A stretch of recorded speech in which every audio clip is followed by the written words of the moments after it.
Hello, back for a Thursday evening stream, queuing for Terra Mystica again, and it's looking like Board Game Arena's queue is gonna be cooperative today. Illusion, I'm late? I suppose I am, ever so slightly. Or alternatively, you are early? Since you were here before the stream started. I think that argument would hold a little bit more sway if the time deadline for projected stream start did not also come from myself. So I can't cite my own authority on this as being an authority higher than the authority I previously asserted. Doesn't hold up very well logistically as an argument. Here, let me turn this down slightly. There we go. So hopefully we'll be into the game soon. You talked to Evil Hamster. I don't know that you want to go considering Evil Hamster's word on these things. He's known to be a deceiver. That seems ill-advised of you. By the way, while we're waiting for this queue to run out so that we can start the match, I actually have something just for you, Illusion. You were saying just how bothered you were at my world ranking of 501 in 7 Wonders last stream.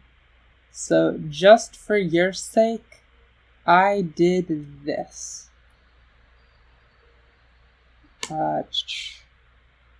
Dropping the link in chat right now. Yeah, it's 437, but I worked pretty hard on making it a round number just for your sake, just to satisfy your own OCD urges.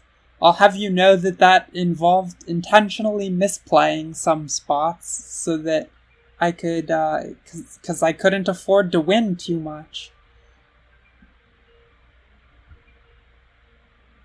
I think I have a preference for playing in Arena just because of the standardization of settings. It really lets you sit down and focus and learn the one version of the game rather than having it constantly swap out underneath you.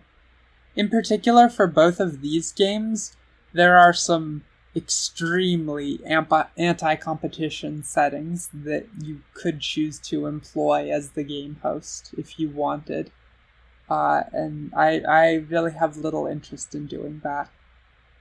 There's, for instance, in 7 Wonders, actually in 7 Wonders and Terra Mystica, whether it's Wonder or Faction selection, you can assign people randomly. And, given the disparities of power levels among factions and Wonders, this is just not a great practice.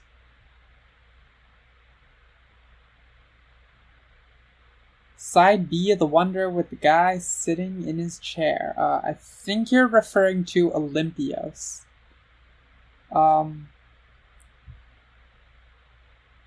Yeah, that would be the statue of Zeus at Olympios.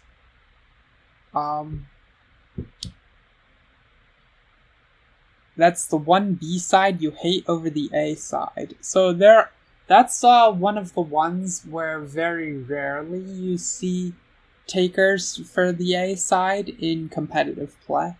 It's not common. I never do it. This is not so much a matchup consideration as it is just a few wackos out there think that the A side actually has some merits. And statistically, their claims do not hold up, and the A side is not as strong as the B. In general, you should just always take the B side on every Wonder. The ones where there's more statistics to back up the possibility of playing the A sides are the Hanging Gardens of Babylon, and also the Giza, the pyramids.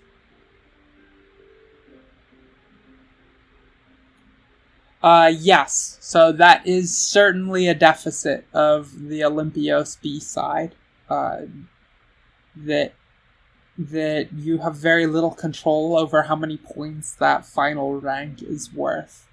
And it's often that you just have to play your wonder as if it's only two stages. But the Olympios B side has a fantastic stages 1 and 2, and just a really crummy third stage. So it works out pretty well on balance. It's somewhat similar to Babylon B in that regard, where the third rank is unreliably useful to you. So you may sometimes have to play your wonder like it's a 2-stage one. Oh yes, the expansion wonders. I haven't played around with those very much, but so I'm not very well qualified to comment on Abu Dalzim, or whatever the one that buries the leaders is. But I'm relatively confident, even on a low sample size, just based on theorycraft considerations, that Stonehenge is quite weak. And there doesn't seem to be a lot of pushback on that from any of the other good players I've talked with.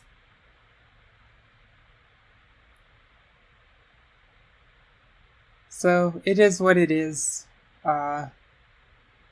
I don't think very many people have found the expansions on Seven Wonders to be a particularly exhilarating experience.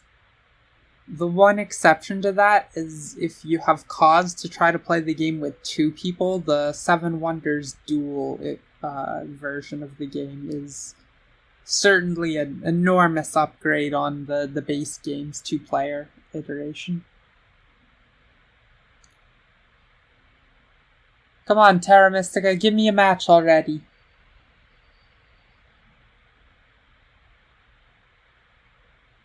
Two players fine with 2? That's an interesting way to handle it. So how exactly do you go about that? I suppose that if you want to play as effectively controlling 2 players inside the game, then, we can pick this discussion up later, because the Terra Mystica match has started.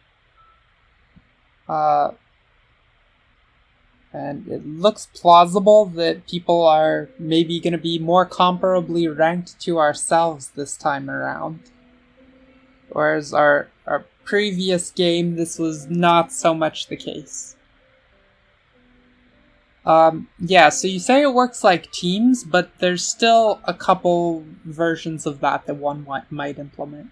I would think the best way would be to have your second wonder be effectively across the table from you, so that whenever you pass a pack of cards, an opponent sees it before it's seen by yourself again. You could also aggregate scores across your 2 wonders in a few different ways. Hurry up, click the button, Danny.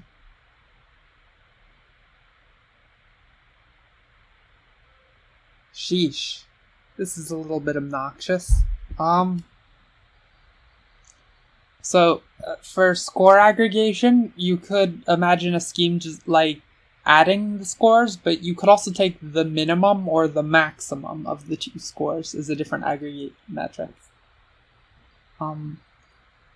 And I think the maximum is probably pretty dumb, but the minimum has merits. Lowest score? Yeah, okay.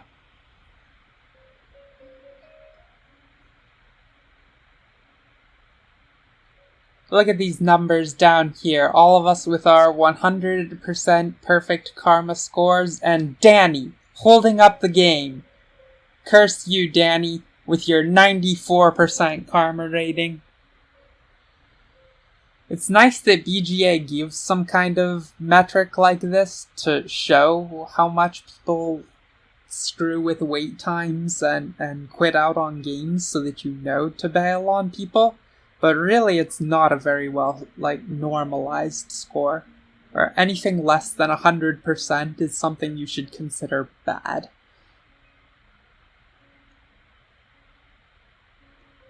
So you said an average could work? Yes, I already proposed that. I proposed a sum of the two scores, which is the same as an average, or it's double the average, always. So really no difference on that count.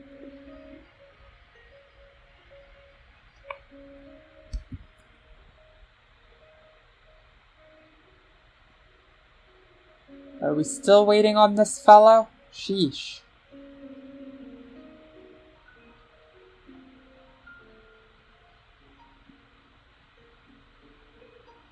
I have half a mind to refresh the page at this point and see if somehow my network has timed out. It does not look like it. Certainly I would not be having this friendly chat with Twitch, were that the case.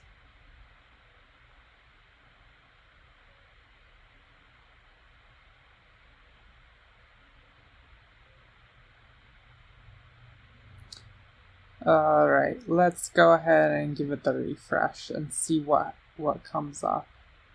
Are we... Oh goodness, okay. Is there a game chat yet? It looks like it's not generated until after this annoying Danny clicks the button, because there's not a chat window which I can use to yell at him.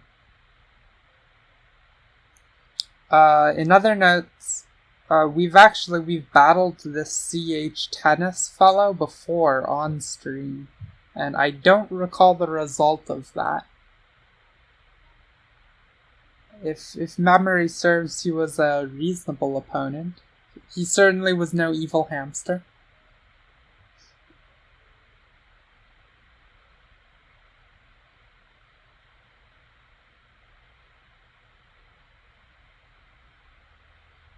Also, I'm a little leery on this profile picture. I feel like that's the symbol for some game company or other, and I can't remember which. Feel bad for Fickles? Why would you feel bad for Mr. Fickles? That seems like, Alright, we've timed out. That sucks.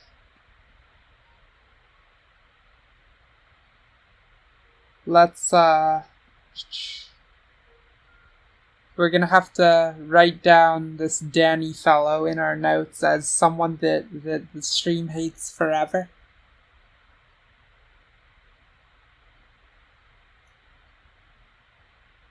Hopefully we can pick back up most of that crowd relatively quickly as they re-queue.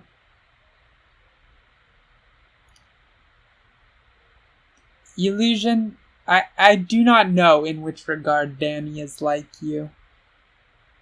But if it's the one relevant concern, then you've got some shaping up to do. You can't just hold up games like this. It's not acceptable.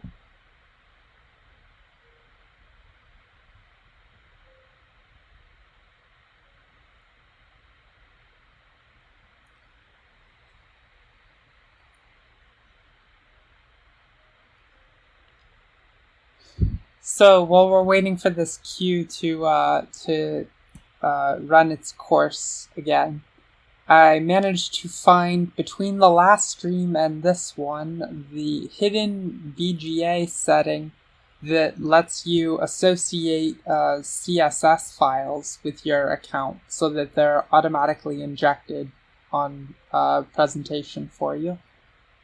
So I didn't really discover this with enough advance notice to do anything fancy, but I did manage to tone down the color scheme somewhat, so it's not quite so bright and in your face to look through. Really, the bright white on light wood color with more white shades was that really got a little grating for me to look at for hours at a stretch. So I'm glad to have this be a bit more toned down color scheme now. I did try injecting a few fancy things, but unfortunately it looks like BGA screens all your input there through some sort of CSS sanitizer.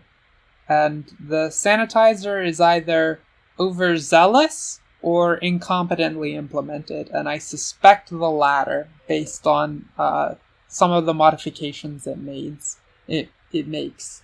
Because it looks like some of its formatting rules actually destroy valid CSS.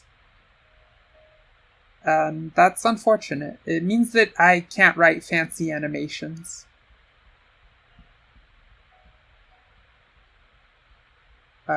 So you'd have to rely on CSS state transitions and whatnot. That's still fine though. Some of the games kill your eyes. Is that why you're a cyborg? I could believe that. If you needed replacement eyes, then that would be a good cause.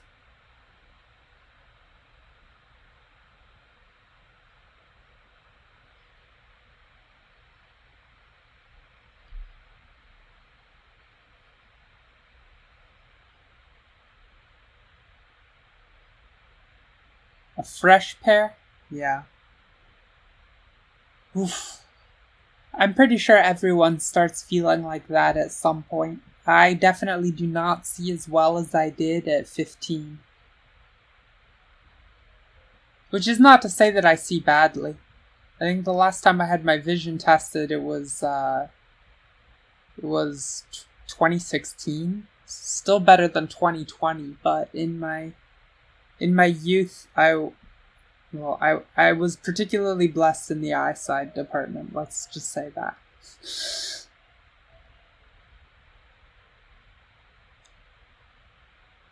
Would not mind a tune-up were that sort of thing possible.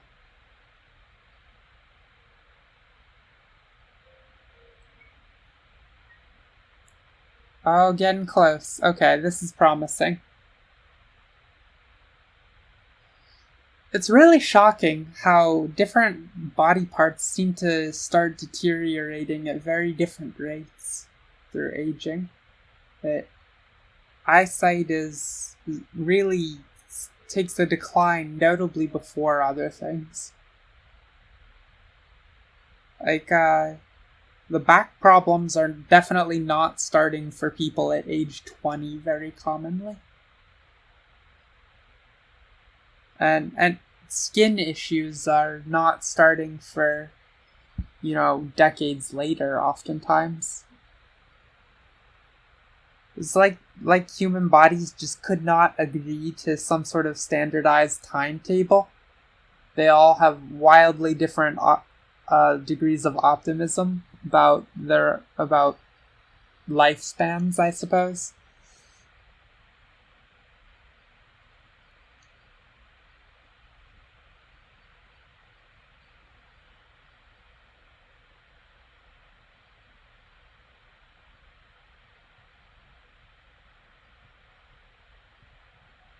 Evolution not catching up fast enough with eyes. Actually, I've wondered about that a lot in recent time.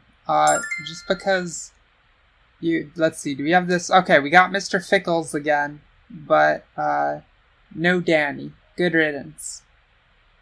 And look at that. It's like we can actually play the game without that horrible person. Alright, let's take a look and see what looks good here. So we have all 4 of the scoring bonus tiles.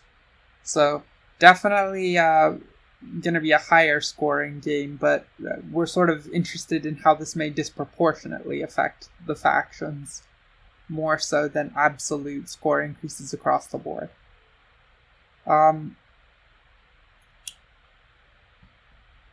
We have a pretty low money lineup of cards. There's the 6 money tile is missing. We have all the worker access though. and the shipping bonus is in too. So the shipping bonus always bodes very well for playing dwelling rushes with the green factions.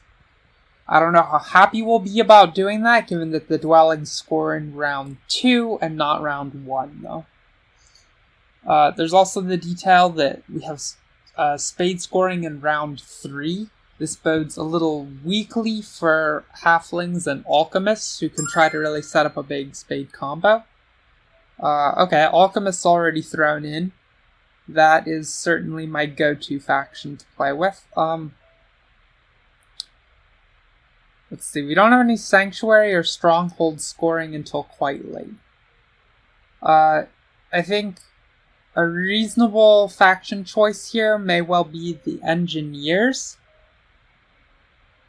I'm not basing this off of the scoring sequences, particularly. They're another faction that I think plays reasonably well in the presence of few money bonus cards. The rationale on this is that they upgrade trading posts so cheaply, but the trading posts pay back the same income as a regular trading post. So they can kind of sit on a few trading posts generating money for them very simply, whereas dwelling construction is discounted disproportionately less. Then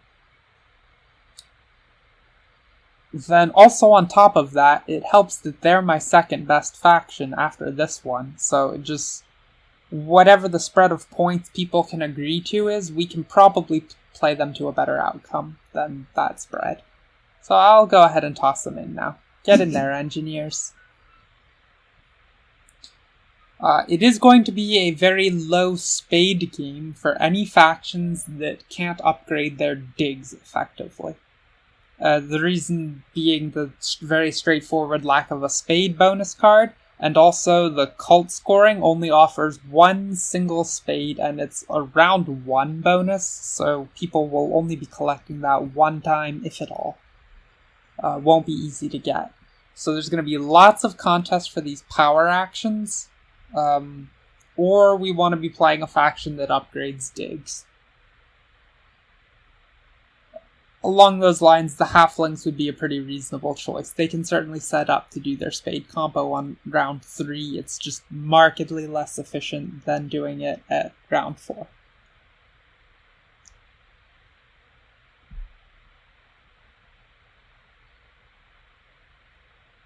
Chaos Magicians, huh?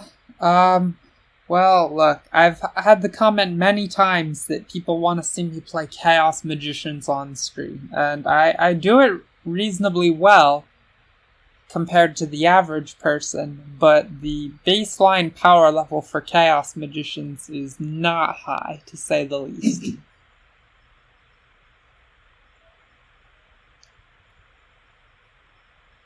Okay, I'm not super interested in playing the mermaids on this board, despite the existence of this bonus tile that everyone's a super big fan of with them, just because it is such a low money board. Any cult payouts for money, they come in and kick in rounds 3 and 4, and we don't have access to the huge overabundance of coins they need, and also they only have one source of spades, being the power actions, same as most of the factions here.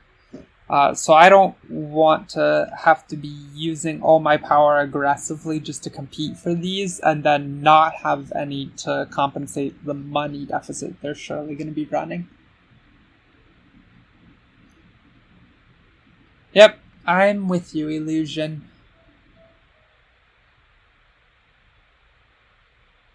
I definitely love being a beautiful mermaid some days, and today is just not that day. Let's go ahead and take a look at Snellman's stats and see what spread things are shaping up with, though it's probably not going to give a very huge power disparity, because back in the day, statistically, the most well-balanced matchup of factions was it contained a lot of these. Engineers, mermaids, nomads, and darklings. And while we're obviously going to be missing the darklings this game, alchemists at least share some properties of their matchup profile, the ones that are inherited just based on position on the terrain terraforming wheel. Let's go ahead and check these. Okay, and what was our final faction that just got picked? It was Nomads indeed. Okay. So here's the spread. Engineers listed as a wild favorite, but that's as averaged over all cases. And this is a case where I think the Alchemists have a notable edge over the average case. Rationale being less money available for everybody else. And the Alchemists, of course, don't care. They'll spend their score. And also the very high degree of contest for power digging actions. And Alchemists won't have to play into that contest past the very early game. They can just go straight away and upgrade their digs. So there is one drawback to playing Alchemists here, which is that we don't have the Priest bonus tile to help us with a fast shipping expansion line down this channel. So we may have to sort out a different starting arrangement somehow. I guess we can just use the 3 power and plus shipping bonus tile, and then take a single priest power action. That'll work out nicely enough for us. Yeah, I'm pretty on board with that, so I'll go ahead and build Alchemists at 30. No matter what the stats say, I do not mind playing them at an equal point parity here, even though they're listed as the least favored. Because of what I was saying about the bonus card availability, but also, very importantly, because these Snellman stats do not take into account the faction special landscapes, the special unique building every faction can construct. And those are certainly not equal in power level and act as a balancing factor. And the Mermaids and Alchemists have much, much stronger ones than the Engineers and Nomads. Okay, I've been bid down for Alchemists already by a goddamn BF. I wonder if BF is probably boyfriend, but it is fun to pause and think about what else that could possibly stand for. A board game circuit for cash prizes. So actually that sort of thing does exist a bit. Since the Engineers are coming down in point value, I'm happy to take the Alchemists down along with them. Mermaids and Nomads are classic coin-heavy factions, the Mermaids much more so.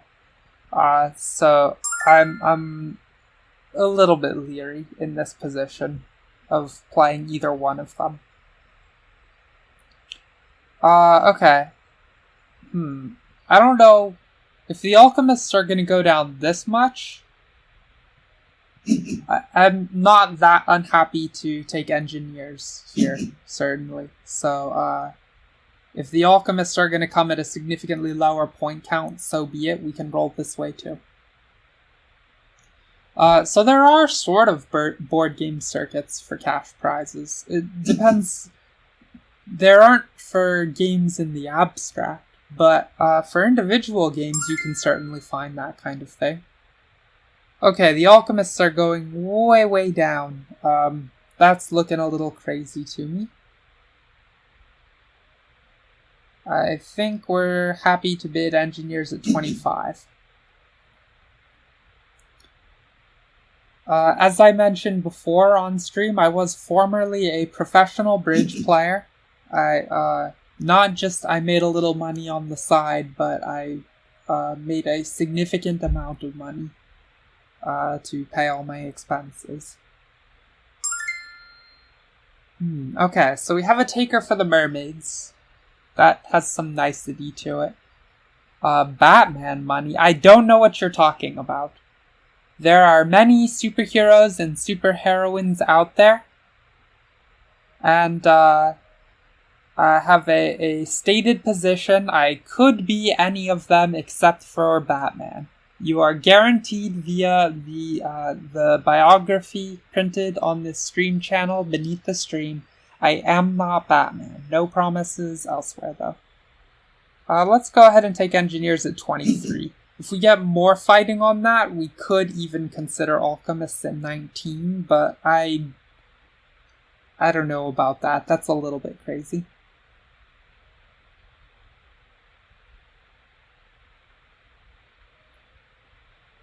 Look, Illusion, how could I be Batman? Like, isn't Batman super renowned for, like, the really deep, manly voice?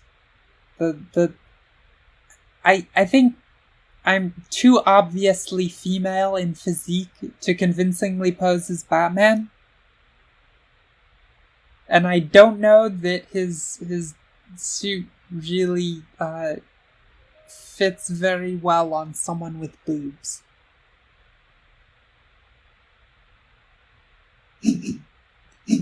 Okay, we won engineers at 23.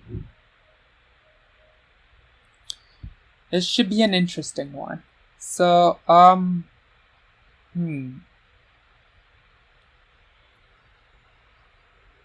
do we want to go about this?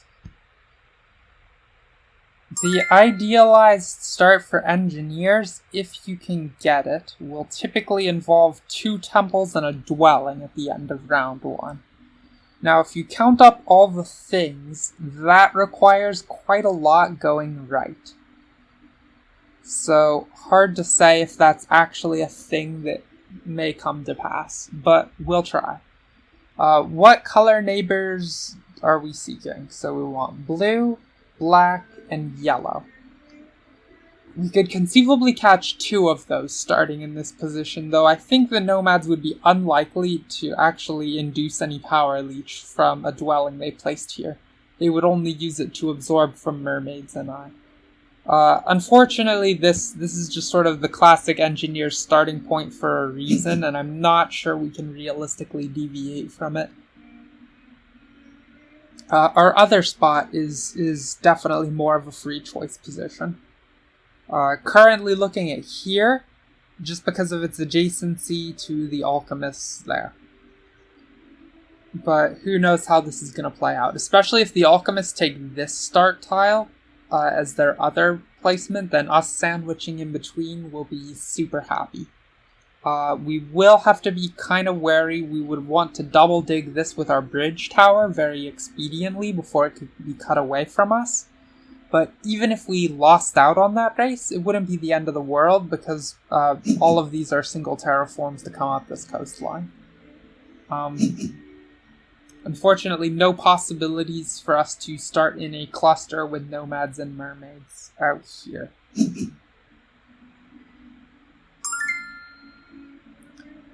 On the bright side, even though we don't have any spots that look to absorb a ton of power, there is the nice thing going for us that no one else has any such spots to. So we'll probably do okay for ourselves. I would guess actually alchemists start in here, and then they may all... Actually, that would be really unfortunate if everyone generated tons of power for each other, except none for me. Then I would cry. So we'll go ahead and take this one and hope, but because we don't have much better to do.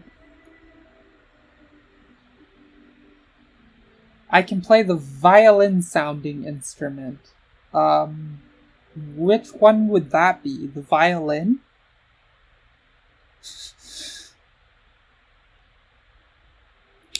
I have a very, very tiny amount of experience playing the cello, which is, same family. It's just an oversized violin, really. I would not call myself very proficient at it. My best instrument is the French horn. I was quite good back in the day.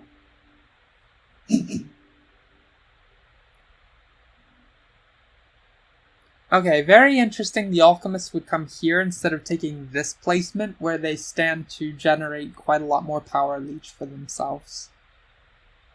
I guess this really cuts off the mermaids having access to this town up in this corner. And it really secures the region quite firmly for them, because while the nomads are next to them, they're more interested in these spaces here. So it definitely like gives them a nice niche up in the corner. It's just kind of weird that he thought he had to get it right now when he could absorb more power starting in this place and then use 2 shipping to jump there. So I can only infer that he must have believed he was the mermaids would rapidly upgrade shipping and then beat him out to this tile, which actually, had he started here, that would be a real threat. That would be the number 1 priority in my mind as a mermaids player under those circumstances.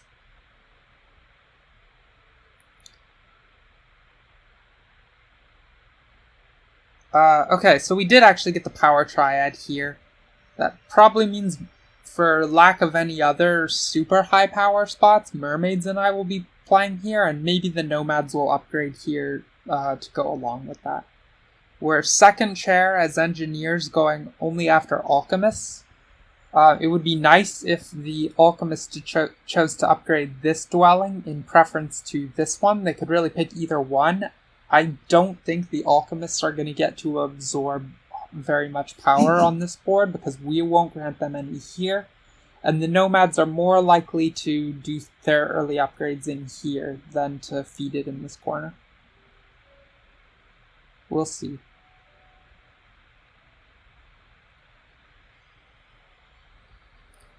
Bonus cards coming our way. Okay, so in order to get the stated opening that I said, we require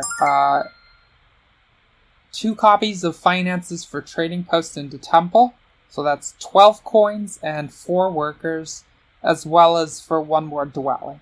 That makes 13 coins and 5 workers, and we are going to start with 4 of the workers and 10 of the coins. So we need 1 additional worker, 3 additional coins, and a spade. All of that together to get the ideal engineer start.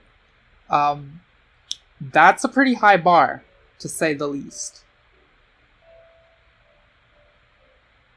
So one thing we could choose to do, if we start on this cult card, then even if we fail on that opening and just get 2 temples, which is guaranteed no matter what power actions come our way, then we could grab the favors Earth 1 and Earth 2 and use this to jack our Earth rating by 1. Earth does score twice, so that's reasonably good value, and it gives us this free spade that probably nobody else can capitalize on. So I kind of like that line. The shipping doesn't really do anything for us right at game start. It might be reasonably helpful turn 2, though 3 power can definitely help us supplement the missing resources. Like I said though, among all those resources, we did need 3 coins, so grabbing this, maybe not the worst bet.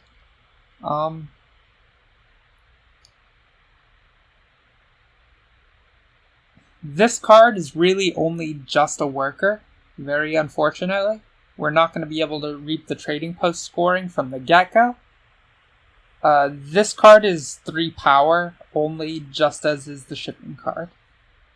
And this dwelling scoring thing is maybe at best 2 points. That doesn't really compensate us for this one. So, sort of based on process of elimination, unless we value 3 power more highly than the benefits of this one is really going to serve us substantially better.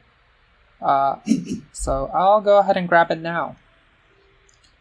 That does leave the plus shipping card for the Alchemist, which is exactly the one they should want if they know anything about playing the Alchemist in this position. We'll see if they take it. Yes, they took it. Okay. It would be really nice if the mermaids would make an effort to cut this space away. That is actually a high value space for them because it allows formation of a town right in these spaces without utilization of the coral reef. And also, on top of that, it makes the alchemist's life way, way harder. So we're hoping against hope that the mermaids will eat this one away. Did I ever break kneecaps playing cards? That is not a thing I have done. I have broken many hearts. Kneecaps, not so much. Alright, so alchemists are hoping against hope that they can talk the nomads into upgrading this one in preference to this. I don't know if that's gonna work. It shouldn't work, I don't think. But the nomads player might be... Yeah, okay. He was not a sucker for it. Go away, Syntax there. I don't care about you. Yeah, give me that power. Okay, pretty nice that we are collecting more power than anyone else thus far, just because we got to upgrade first to gain more from this whole triad going up, and we're going to continue to gain more in here as this progresses. So what would we need to get our ideal opening? We would need, for starters, this action, and then we would need 3 more power for an inefficient conversion on a worker, or ideally 4, and we could take this conversion. So we could go ahead and shotgun this right now. That said, all of these are factions that are pretty gung-ho about Earth 1, except for us, and everyone is in position to take it. So I think we should go ahead and claim it now while that's a thing.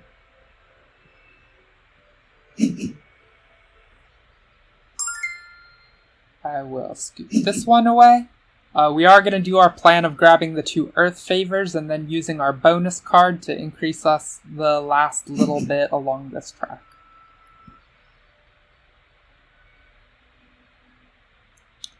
Evil? Look, you can judge how you will.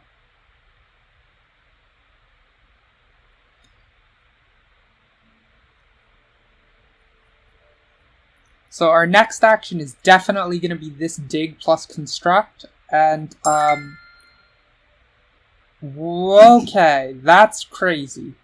The mermaids have gone stronghold here. I don't think that's going to work out well for them whatsoever.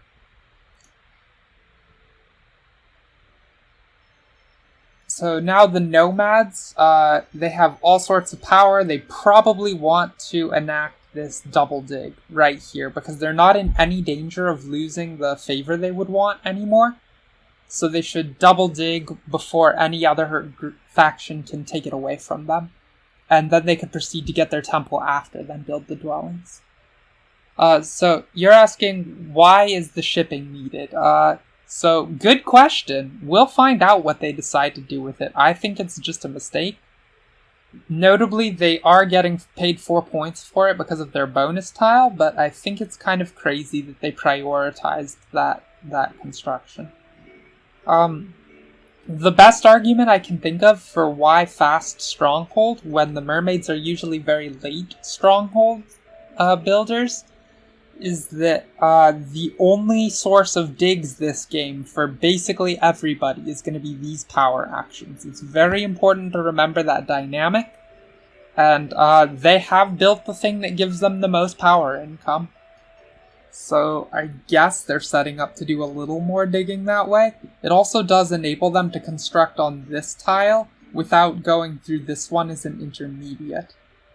That's a pretty weak argument, though. If they were to raise their shipping one more time, they would have access to this space, and this space. So that's a lot. Okay, nomads did go ahead and do their double build. Or sorry, their double dig. No surprise. Hopefully they construct a dwelling here just to give us a little more power so we don't have to burn any tokens taking this action. That would be absolutely fantastic. Oh my goodness, they did it. If I was them, I would not have built either dwelling, for the record. I would wait, upgrade this to a temple first to get Earth 1, then build both of those, and receiving the point bonus. This does allow them to receive slightly more power, since I am going to dig a spot next thing. I'm going to take this spot away before nomads can cut it for me, because this is a single dig for both of us, and I would very much like to have access to this with one shipping. So on that note, I have all this power. Let's do my dig. Oh, I can't even do my dig, unfortunately. It's not my turn. It is the alchemist's turn first, and if they don't take this, then it's still there for us. Otherwise, we're out of luck.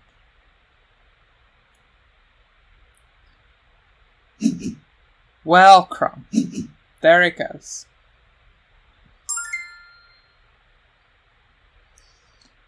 Okay, that's real sad. So what do we want to do instead? So we can only do the super ultra mega inefficient dig if we want to dig at all.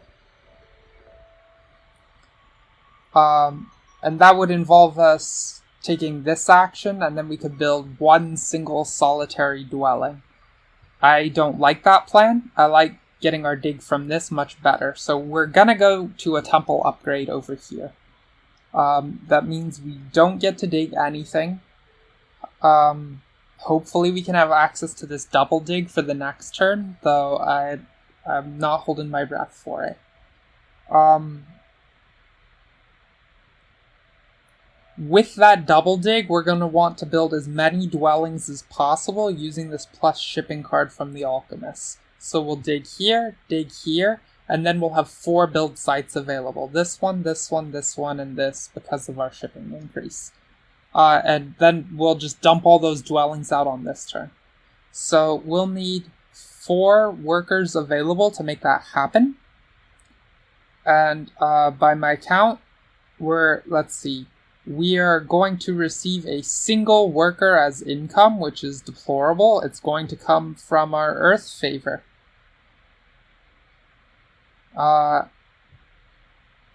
And so, let's see. I'll definitely want to be banking these. As for money to do that, we would also need 4 coins.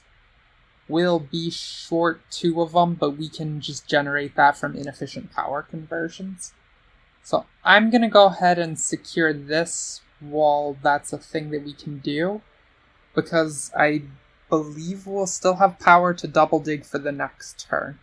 Alright, we'll have 1 in this bowl, 7 in bowl 2, and then down here in the bottom bowl, we will have access to...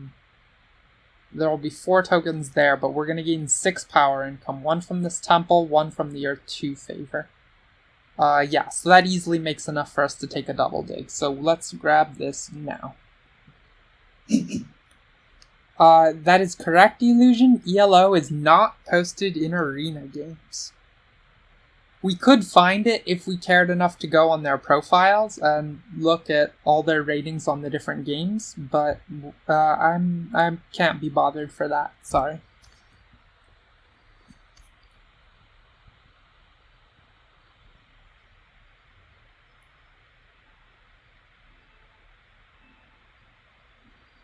Why not just post it? I don't know.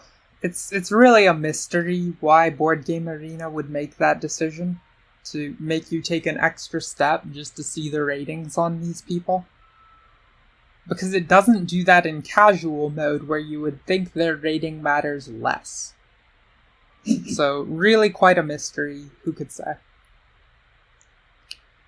Nomad's got all the power actions they're interested in. Oh no, sorry, that was the mermaids who took the monetary power action. Okay.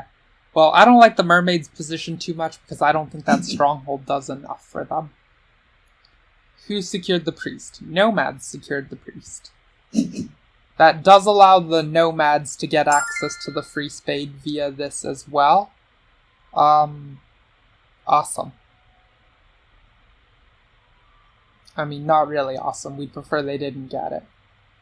We're just gonna charge right through, fulfilling on the plan that I stated earlier to get both temples and gain access to the spade via this.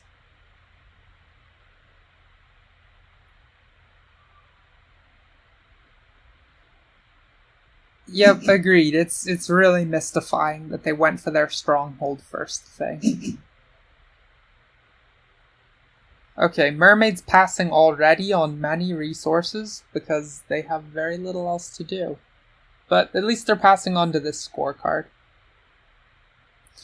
What do we want access to? We are going to be short a worker next turn to do what we want, as well as some money. We can... it's easier to make the workers out of a bonus card than the money. Just because money can be easily supplied via power actions. But I suppose, given all the plan that I said to get as many dwellings out on this dwelling spam as possible, we will be looking to secure the shipping card from the alchemists. Hopefully we can do that. We're looking to make use of this double dig next round. I don't think that should be a problem. Because interesting. Yeah, the nomads certainly won't have power to take the action. The mermaids, on the other hand, they're going to gain 4 power income. And so that's going to put them at 1 in this bowl and then 9 in this bowl, which is not quite enough to do it. So we're still okay on that front. Let's get our second temple. 2. And grab this favor. No conversions for me.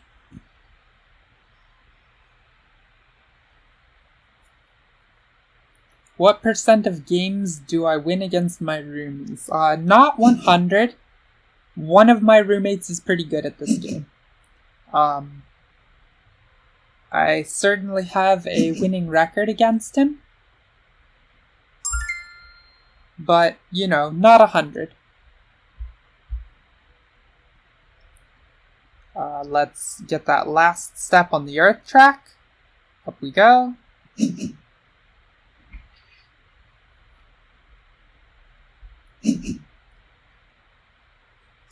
No surprises that the nomads slotted their priest into the earth cult, since it does pay twice this game. They've also secured this favor, so they started with rank 1 in the earth cult. So I don't think we have anything else to do. Let's go ahead and secure the shipping card, assuming I can actually receive all this power. I have 6 power coming in, and additionally would get 3 more. That's, yes, okay. I can accept all that power, so let's go ahead and do it. Yep.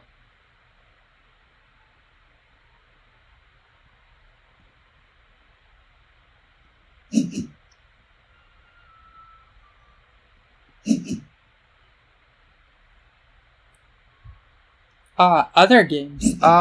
Well, I live with some surprisingly strong board game players. We have a few different world champions at various board games in this house.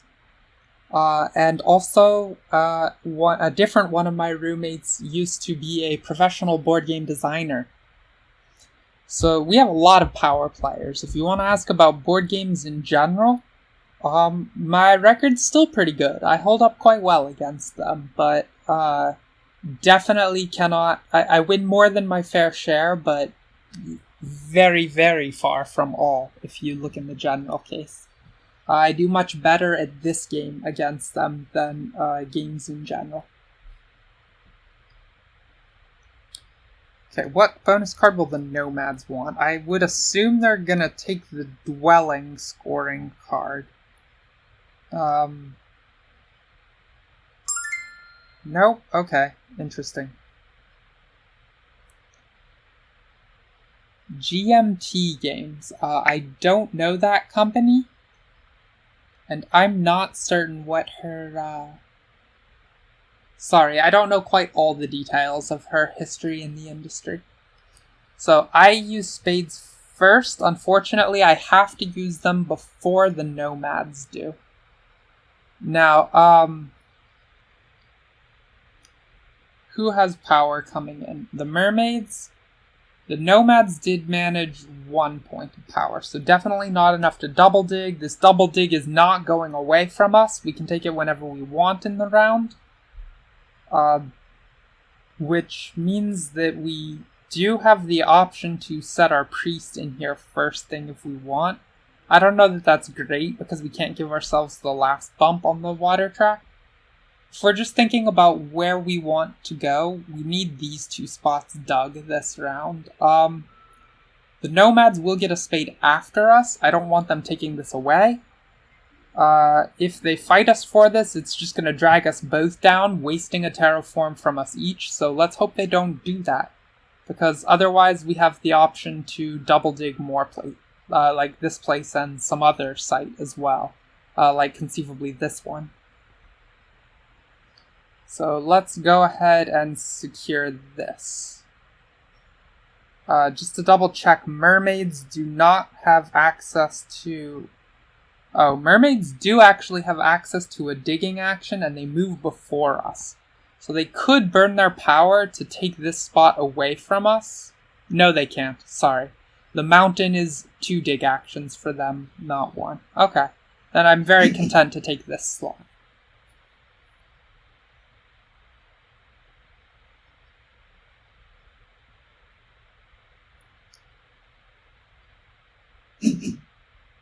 There is another consideration here, Illusion, which is that I do make very minimal efforts not to dox myself while I do all this. Sorry. So I don't want to say too much about my roommates. This is also why I've not gone into any depth about my bridge career. Sorry. It's also why I won't tell you which superheroine I am, only that it's not Batman.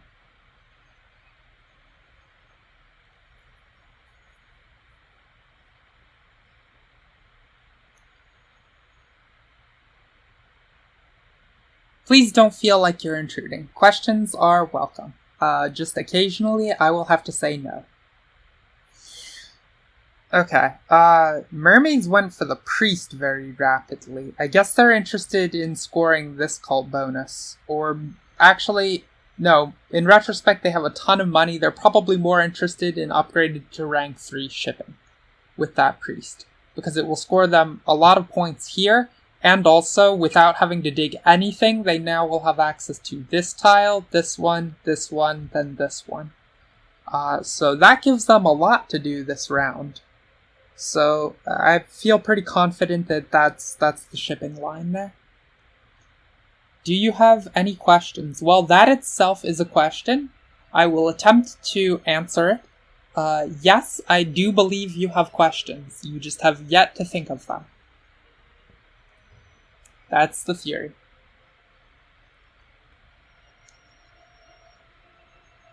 There is a little bit of a worry here. If we construct this dwelling prior to executing the double dig action, then the sad thing that can happen to us is we grant 3 power to the mermaids, who will in fact have enough to execute the double dig themselves.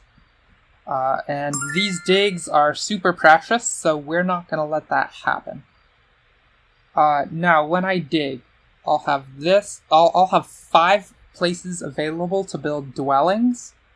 I will have substantially less than that available for in terms of resources to actually construct them with. So we want to do all of those that we can. It may not be possible. The question is, where is the second dig site?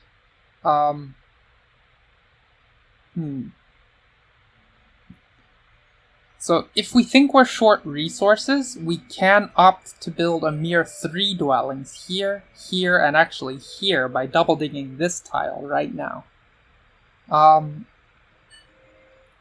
That is definitely less resource intensive for us. I guess I'm not too worried about the resources because we already know we can draw an extra power for the missing coins, and I can use this priest as a worker. The point returns are really where I would want them to be to attempt that. The question is just, can I produce the extra worker too? And I think we can make it happen. Let's live the dream. But in order to live that dream, we want to give ourselves the highest odds at that, so we'll go one step down from the dream. The real dream would be to wind up here as our final dwelling, just because we can cross the gap while we have the shipping bonus and other people can't. But this one gives us better shots because the nomads are surely going to build here at some point. So I think I'm in favor of double dig here, and construct this one so we can leech power from that construction when it happens. No one else is really in danger of cutting this away from us, so we'll build up these other placements in time, and hopefully we should be able to absorb the little bit of power required to make all 5 dwellings happen. That would be a bazillion points this turn. Let's do it!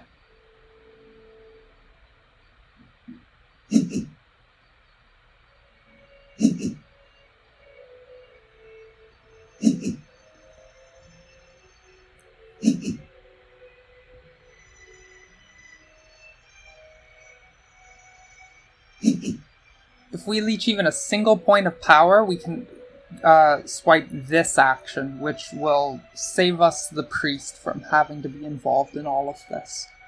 I don't know if we can really make that happen, though. Like, if we take this, then we may wind up having to use the priest as a coin, and then a little more with the power. This is definitely a very ambitious plan we've sought to undertake.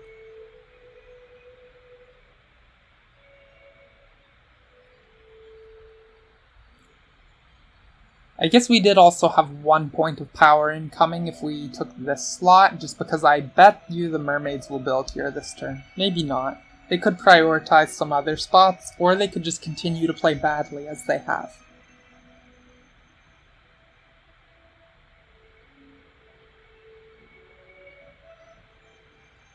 So, alchemists have not upgraded shipping. And they no longer have their bonus from shipping. Let's see, alchemists have been upgrading their digging capabilities. That actually might be a reasonable line.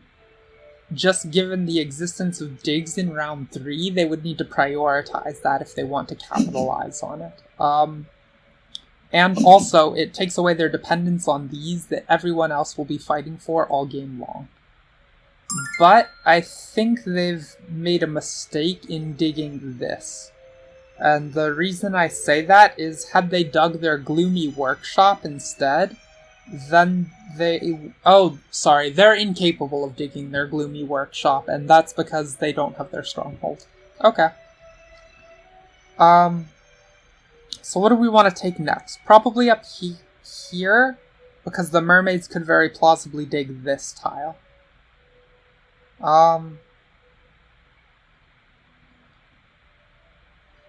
Yeah, and we really would like to cross this gap while the shipping's there. Make sure that happens. We don't yet have the power to look at something like this. Or like this, actually, might be better. Anyway, I'm going to go ahead and construct here and start hoping against hope. I don't think any action is going on this side, so I'm a little less worried about grabbing that one right now. Have I played War of the Rings online client? No, I have not.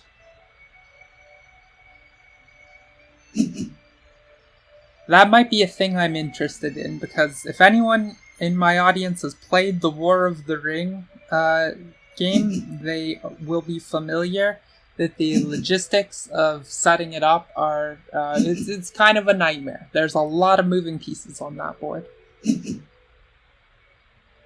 Come on, people. I need a little bit of power. Just a bit. Help me out.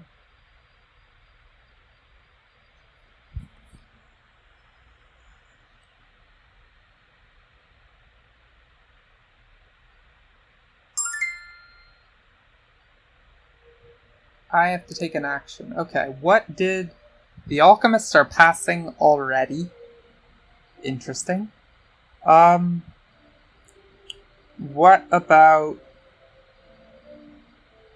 What did the nomads do on their turn? Constructed a dwelling over here.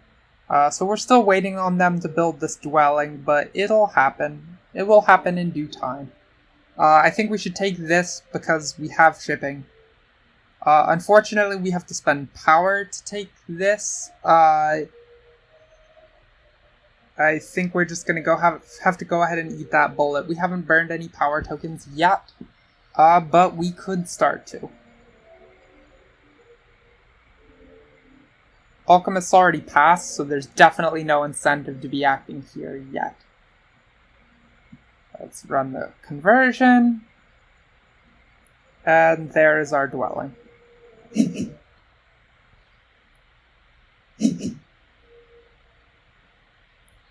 So I wanted to live the dream. Very sad it's not happening. I don't think there's any real way at this point for us to collect enough power in this round to build both of these. It would have been wonderful income-wise to end with this revealed, and then be one off the blank space. Okay, so Nomad's single digging a trading post. They're still going to build this, though. That's a thing that's gonna happen. So we can't even convert power tokens to make a worker. So if we want to do anything more, we have to use our priest as a worker. If I burn 1 power, I can make the coin too, and this gives us the resources to build here. You definitely want to do it getting paid as we are this round, and for incomes later. No question that throwing away the priest is the right move. It's just sad we can't get this spot while we're at it.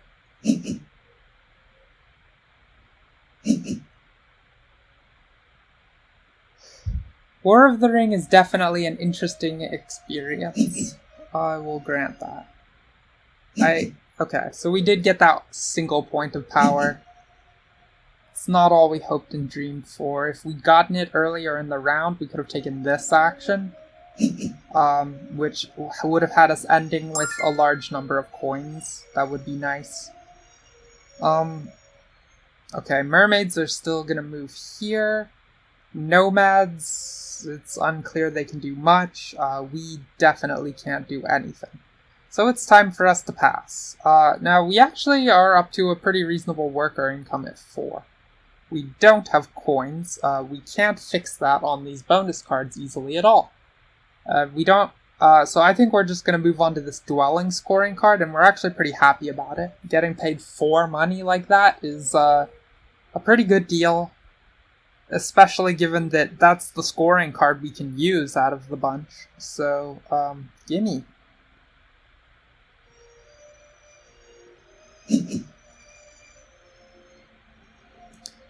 We don't have any strong incentives to defer our town creation for a later round, because there are no town scoring things. So it's all about how we're able to compete for spaces. If we need to take spaces as higher priorities just to secure them, we'll do that. Otherwise, we'll go ahead and we'll just make use of our town resources as we can get them. And we're pretty close already on this bunch. It's 5 levels of buildings assembled with the bridge in there. We probably aren't going to be capitalizing on the stronghold until round 5, but we'll want to start building the bridges earlier than that so that we can form these towns. Because we don't, the only way to build a bridge is this action, except for this, our faction ability action, which is really inefficient. We don't want to be doing that, especially early. So that kind of puts us at 1 bridge around, unless we're willing to take an inefficient trade. So we'll probably start the bridges a little earlier on round 4, and then the stronghold will be really rolling when it comes out on turn 5.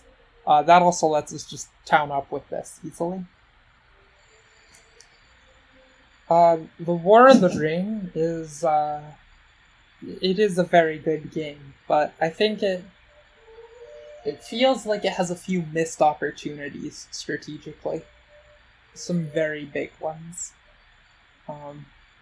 It really would have been nice if the companions in the Fellowship were not so interchangeable ability-wise. It's really annoying that Gimli, Legolas, and Boromir are all the same with different portraits. Likewise, Merry and Pippin the same with different portraits. Okay, double spade went away fast. That's no shocker on the spade scoring round. Also not a shocker because this is going to be a very spade-light game.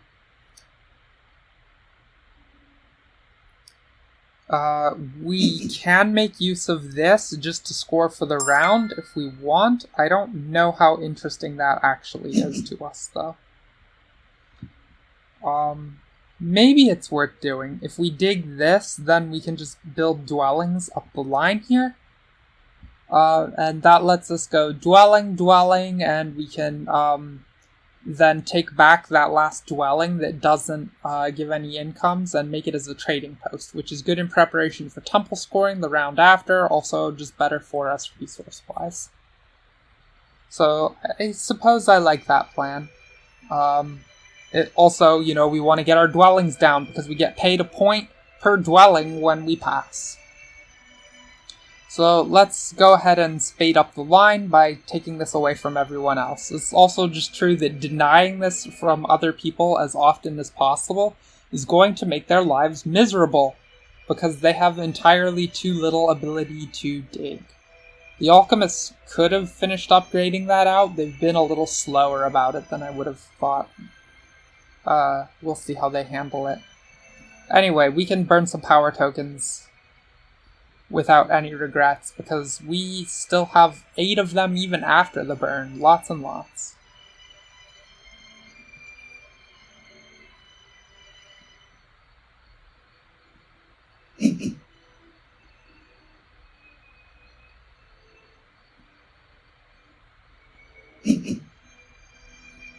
This also means if the alchemists want to build here, now we're equipped to absorb 1 power from it, which is a very nice thing for us.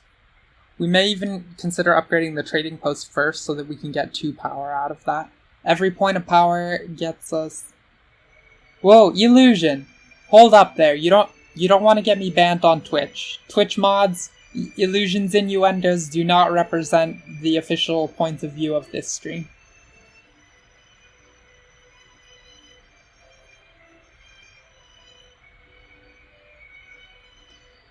Okay,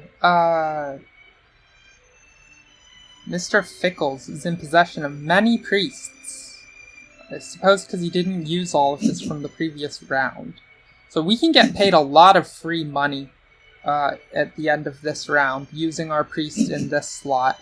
That also gives us 2 power. That sounds like a really wonderful deal. We want all the power we can get. Leeching is the name of the game. Okay, now we don't have to upgrade this in preference because we already got the point of power through here. So,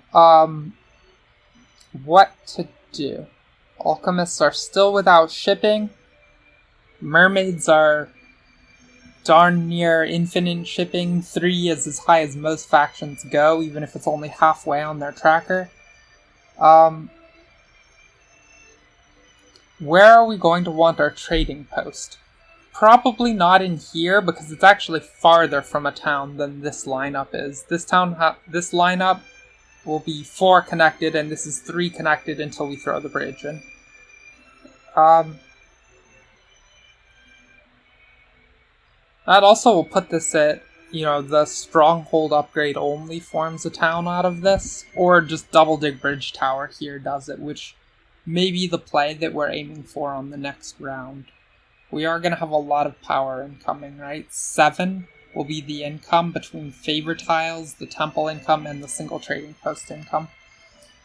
And 7 power gained under present circumstances would put, let's see, we would move 2 up here, so we'd have 5 in this bowl and 3. Yeah, so we would be fit to take the double dig as a first action for the next turn if we wanted to do that. There's no pressing need to grab this spot. I think, in light of that, the way that...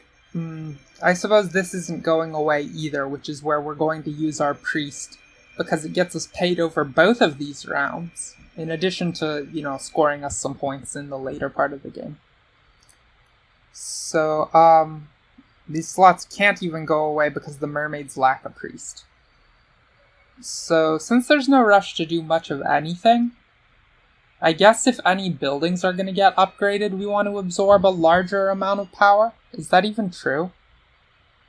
We know we're getting 7 income plus these 2. That's 9 points of income. That's actually getting very close to power capping us. That leaves us 1 away, so we actually don't even really have incentive to upgrade these first. So we'll just deny them any power in upgrading it and build this and defer and see. That seems like as reasonable a plan as we're gonna get on this. There we go. We will procure the temple in round 3. It's very bizarre for a faction to have 3 temples down before it upgrades its sanctuary. But if you upgrade from the second temple to sanctuary as engineers, you lose this amazing income here. So we'll be happier to have 3 temples down, then upgrade it, and keep that. Also, that lets us pick up a Water 1 favor in the next round, so we can start scoring points for all the upgrading that's going to happen.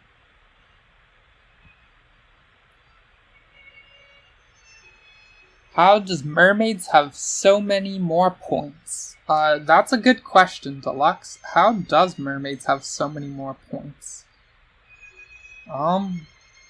Where is it all coming from? So they don't have any favors to give them points. And they haven't scored any bonus cards. So part of the answer to that is that they have gotten no power leeching, or less than the other factions have received.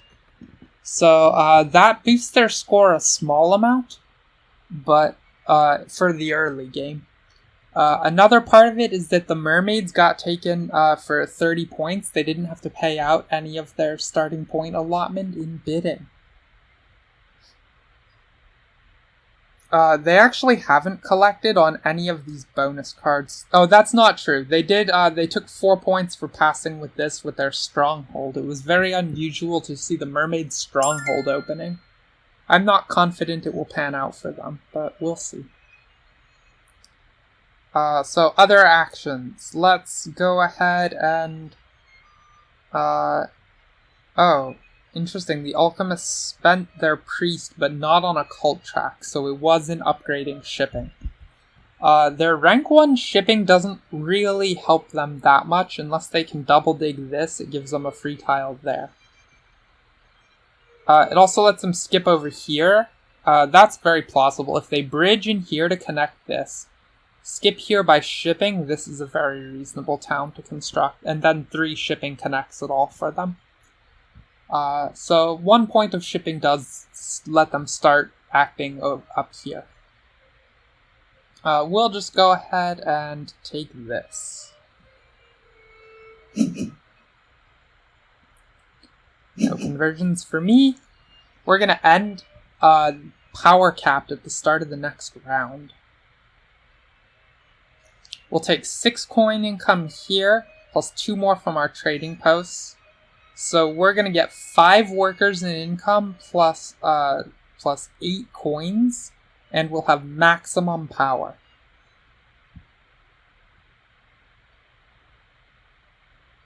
Our power level will be over 9,000. Not really. It will actually be at 8, but in this game that's pretty darn close. So now we're actually moving into power cap territory. We may spend a coin before we pass. And that seems fine.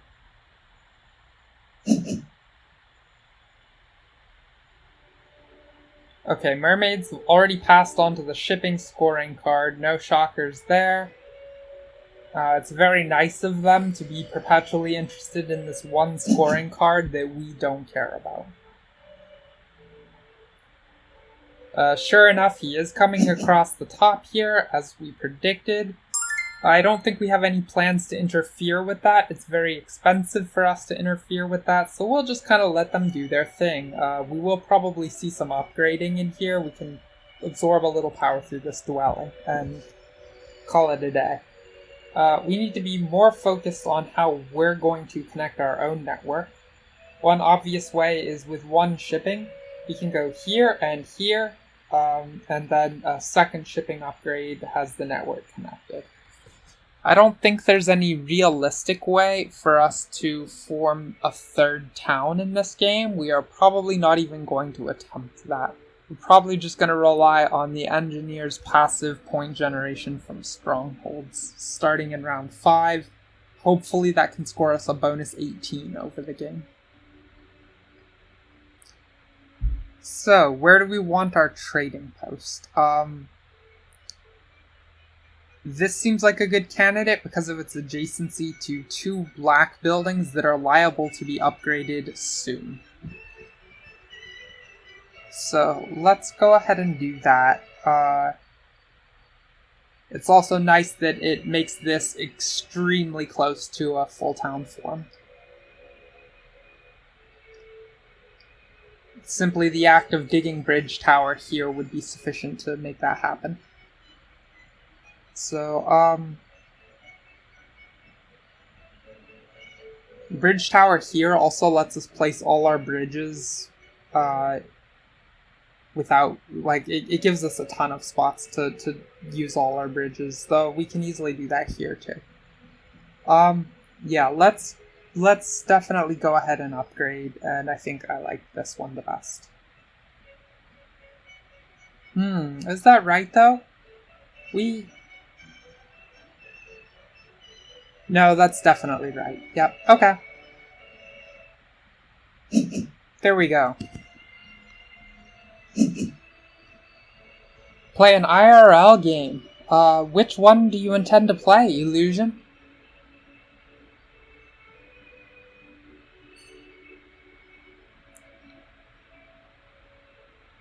Okay, the mermaids have passed out. They've done an awful lot of that. I suppose they had done that before our turn, though. Before we pass, I think we're looking to convert a single coin, because we are, at present, wasting one of our power income.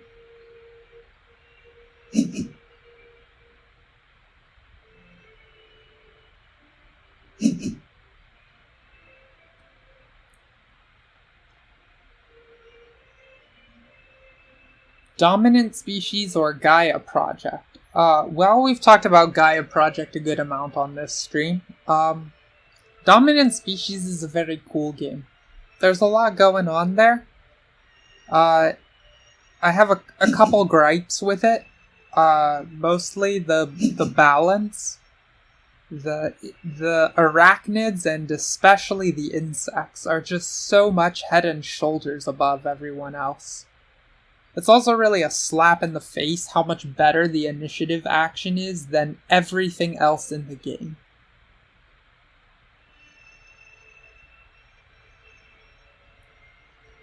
It makes some plays a little bit automatic, where otherwise there could have been more thinking. But I do think, kind of as a set of mechanics, it's very interesting. They just really that balance is a notable blight on the game.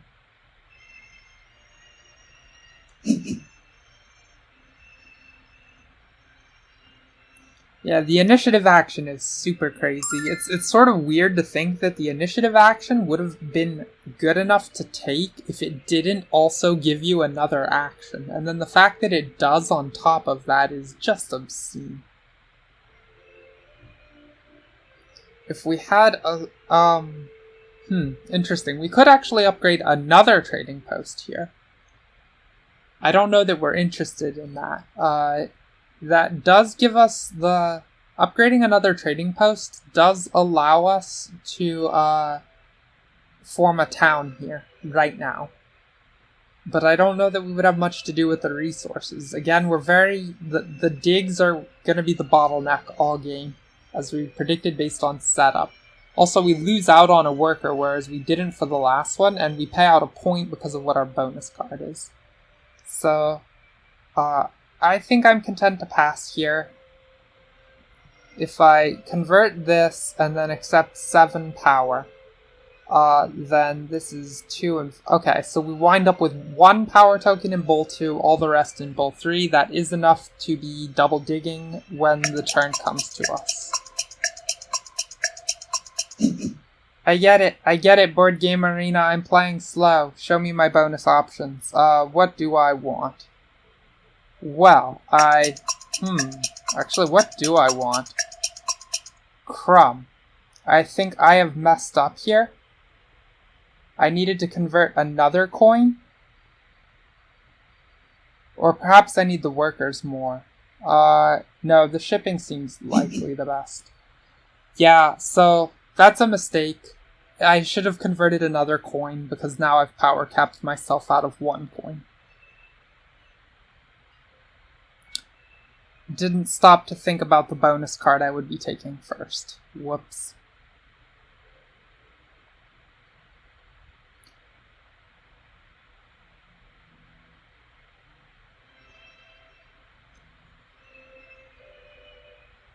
Alright, we'll play a little quickly now to make up some time on the clock.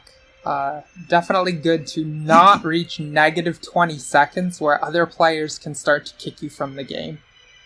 And if I was another player, I would be interested in doing that because our position looks reasonably good here. I would not call this any kind of commanding, dominant, we will obviously win position, but it's certainly a good one. Temples score, so people are going to be building them this round. There's going to be a lot of competition for these favors, so we probably want to secure that we can get that. Especially because our double dig just went away from us.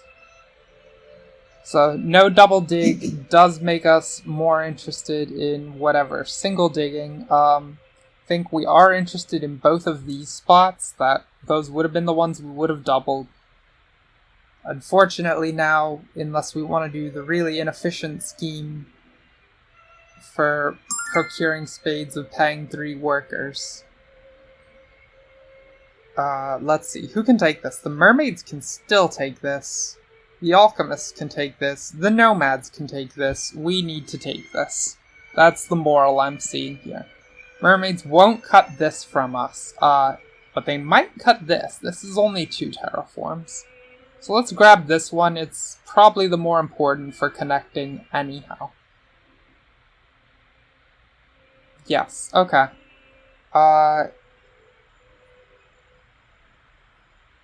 And then hopefully we can... Go! Then we can set about the work of upgrading another temple. Which should allow us to procure this favor, we hope. It's entirely possible that could disappear on us before then. If it does, we'll have to rethink what we're interested in. I don't think anything else here is nearly as good for us as that one. So it'll be really sad if it goes away. But it would have been very sad if this went away too. So I stand by that.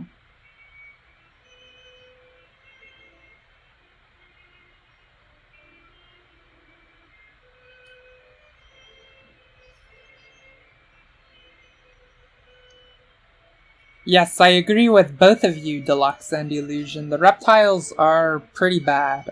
Their main power is being high on the starting food chain. Which is depressing, because the mammals are higher. So if no mammals, you get to be the fattest crocs around with a very slight upside, whereas the mammals' upside is a little bit weaker.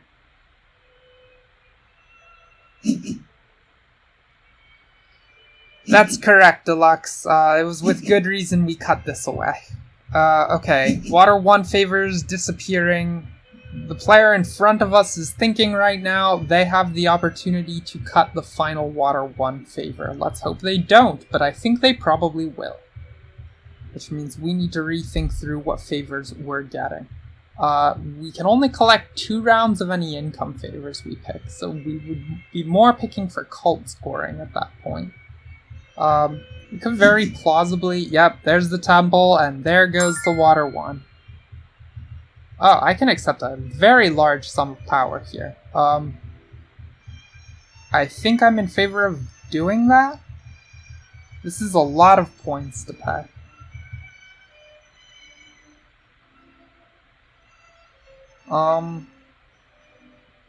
So if we take this, how much power will we have? These 3 will move here, then 2 up to the top. So I guess our next action will be this one. That does let us upgrade how many temples? That lets us, well, unfortunately we would have to dispose of a temple before we could upgrade 2 more. This is a little bit tricky. I think I'm gonna err on the side of... do I even want to do that? I'm not... I think I'm gonna err on the side of accepting here. Because then we can take this and then still have enough for the dig. And yep, obvious favor is gone. Who could have predicted? So we have to figure out a different favor to get. Okay, actually instead of this, we may want to just start building our bridges right now. This is the round we discussed doing that. So I think I'm pretty happy to go ahead and lay in this bridge here. Or actually, if we lay one in here, this will be a full town unit. After we construct here. But that seems like slightly risky sequencing.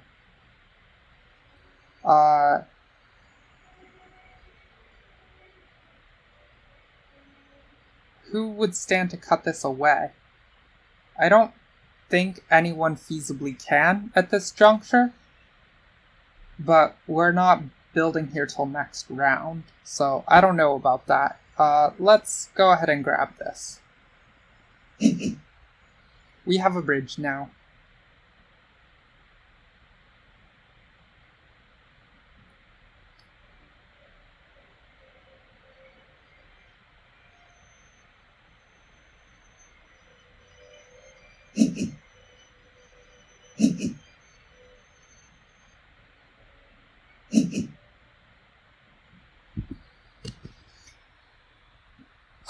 Lots and lots of power coming in our way. That's nice, but it really, really sucks to have lost out on the favor. We could only have had one or the other. Maybe it was correct to deprioritize this and grab the water favor. It's very difficult to say here. At any rate, we are grabbing the temple while it scores points, then having a lot of priests at the ready. It would be very nice to also dig this. Doing that is going to require the inefficient sort of dig, but maybe we can tolerate doing that. Currently we would need one extra worker to make that happen. So if I spend this now,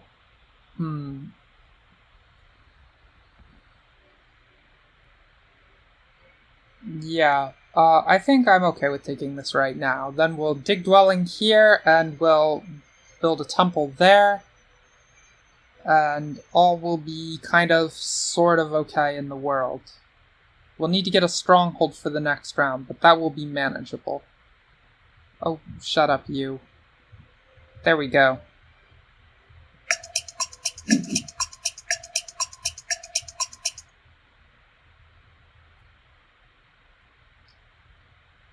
we are going to be floating a little bit of extra money at the end of this turn, and honestly, that's totally fine.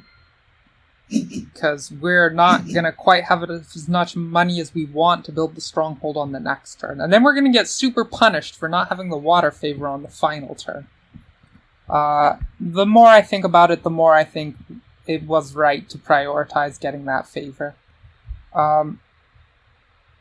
Since I don't think we're living in the world where 3 towns is a thing that we can do, I think instead, since we're not super interested in this favor tile, so it's only 6 money to grab this fire one. We could very feasibly choose the water favor and still get a moderate amount of use out of it. That will make a hefty power sum for us over the course of this game. Especially if we want to insert a priest here right now, then we can make sure the nomads are defeated on the Earth Cult.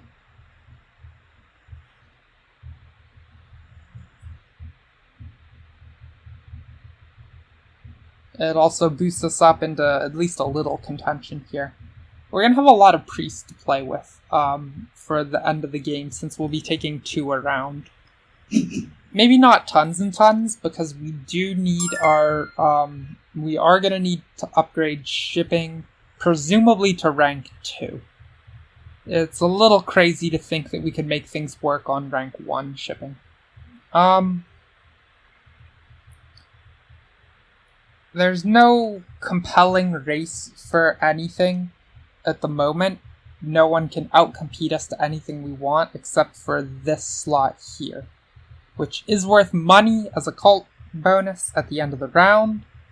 I think it's okay if the fire cult fills up because we're losing it already, but here we're in contention to win, and so let's go ahead and grab that before anyone else can.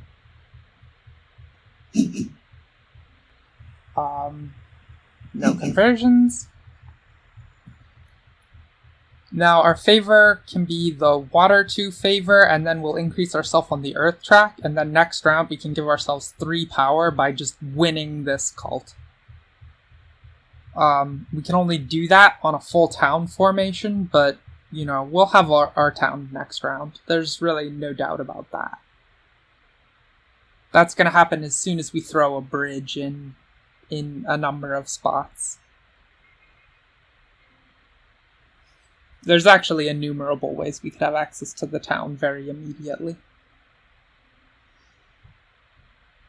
As far as digging goes for the rest of the game, digging this into our bridge tower is maybe one of the better things we can hope to manage. Just because it will give us access here, and then we can bridge over and come down these slots.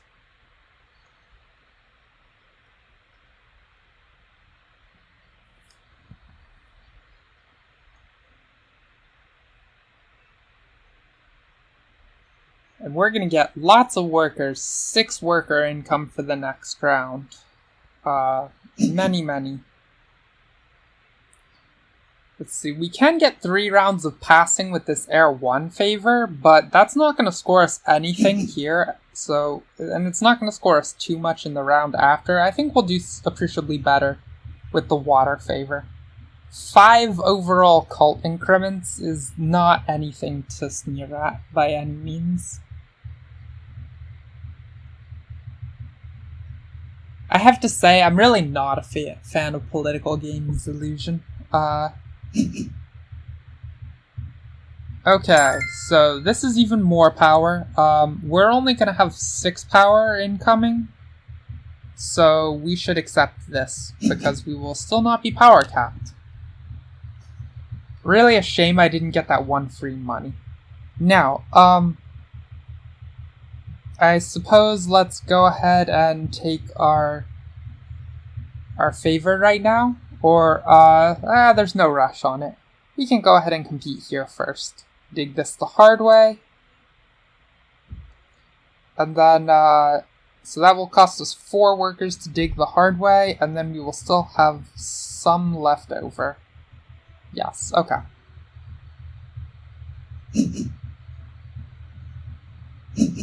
There we go.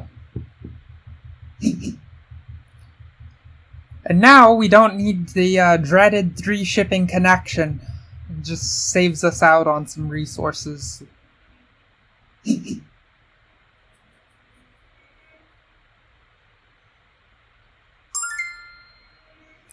Okay, we're playing solitaire at this point. Everyone else has passed, and they've passed on to all the interesting bonus cards, which is unfortunate. This trading post bonus card is not going to score much for us next round. It'll score a lot the last round. But I think we're pretty happy with this 6 money and a cult increase. We can actually play a somewhat reasonable cult game here just by taking the town keys that grant cult boosts. And then we'll be in surprisingly good shape all around this cult board. So let's grab our temple while it scores. Pretty amazing that the mermaids are leading by so many points, but I don't see things going places for them very easily.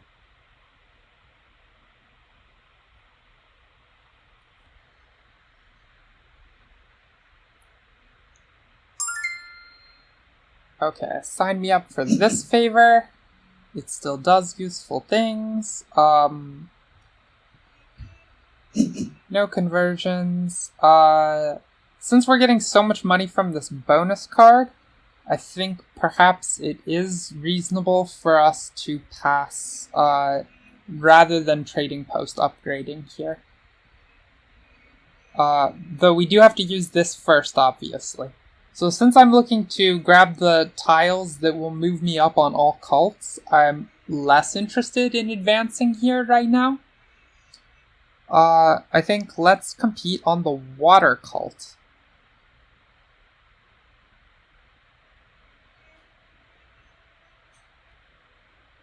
Yeah, we'll compete on the water cult and then grab this card, and we'll be last for the rest of the game with all the single bump cult actions we have to take, but we can deal with that.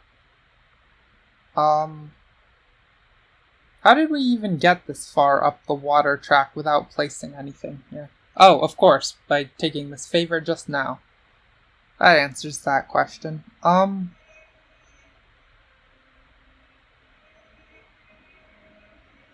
Yeah, I think water it is. We'll just start getting to higher power thresholds faster, too.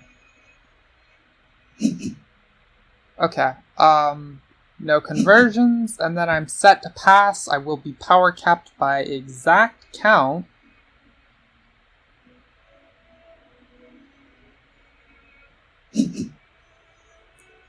And then let's, we'll grab this. It's not super glamorous. This is a very bad round for us. But we can hope.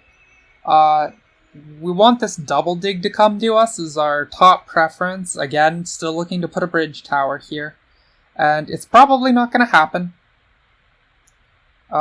Alchemists are incapable of stealing it, as are nomads. Mermaids are more than capable, and actually, the mermaids may prioritize this, given their spread of resources, which is very ridiculous, and this will get cut from them by a different player, probably, if they don't. So let's hope they take this money action, then we'll take the double dig action. And then everyone can feel good about what happens. Woohoo! They did. Okay. Hooray for keen insights into our opponents. Or something. There's the Nomad Stronghold. That does make it somewhat dangerous to try and compete with them for areas, but that's not a problem. Because we no longer have to compete in regions that have nomads. We've done all that already. Unfortunately, even if we do bridge tower down along here, still in this region, we'll need 2 shipping to connect. It's very unfortunate, unless we double dig this in the end position, but that's probably substantially harder than just getting the shipping.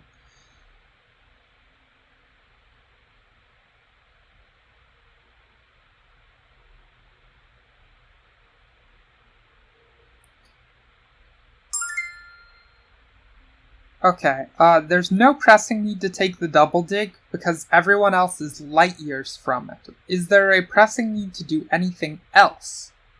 I think we want to take this final slot while we still can. While it's still open, we'll jam a priest in there to receive this cult reward. Other pressing things, let's see, the bridge got built, so we're gonna have to build bridges the unfortunate way, but that's okay, we can do that. Let's go ahead and secure this, because there are plenty of priests to go around. We'd like the extra worker in exchange for ours, and we are legitimately trying to battle along the cult fronts now.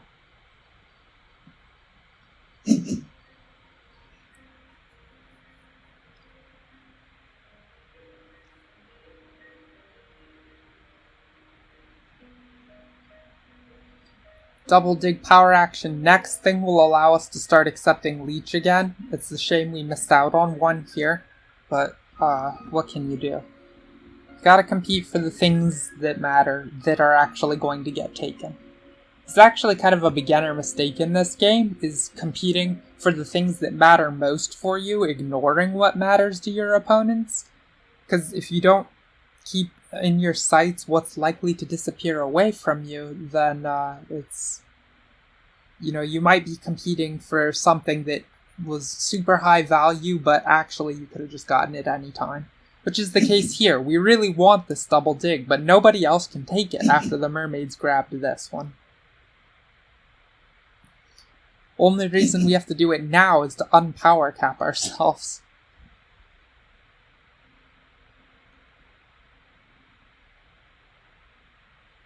So after we bridge tower, we're going to need to use 4 of our 8 workers on building a stronghold. We will have 4 more. We want the stronghold now while it scores. We could use the other 4 to the tune of building 2 bridges. That would be eminently sensible. Though, we wouldn't put them here. We would put, I suppose... we would put a bridge off of the bridge tower to this space, and then another one in here.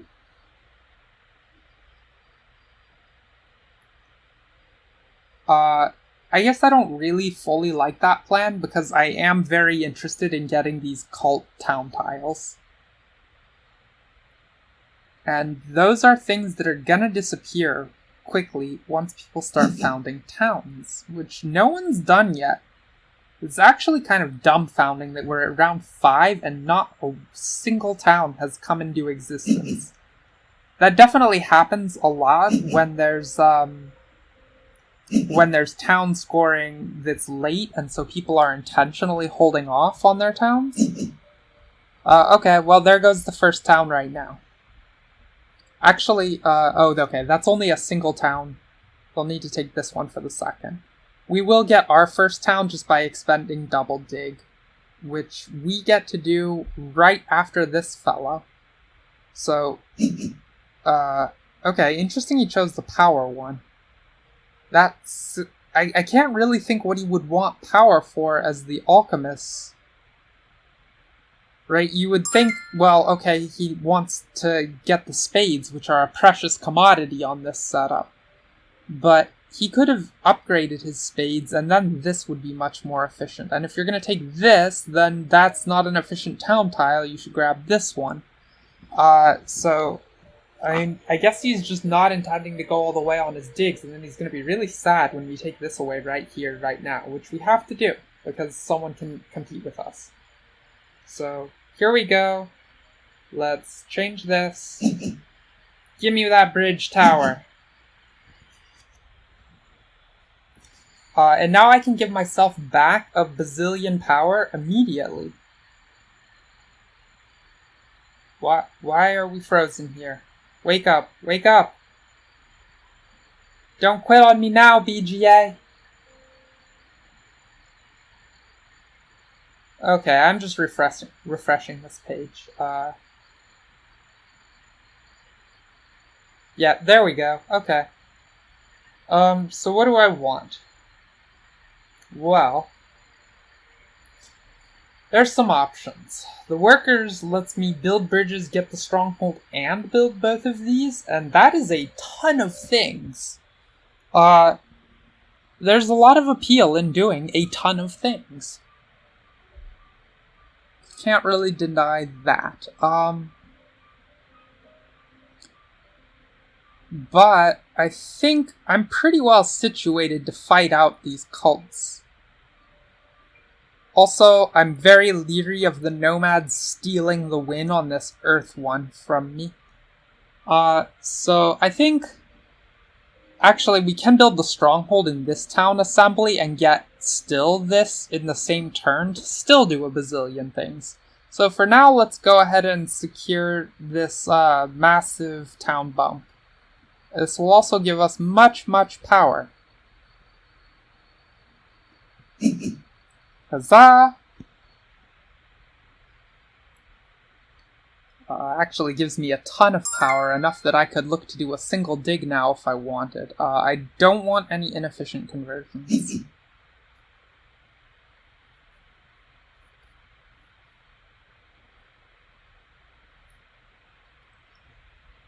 So we'll look to finish a stronghold in this segment, and that will beget another town for us.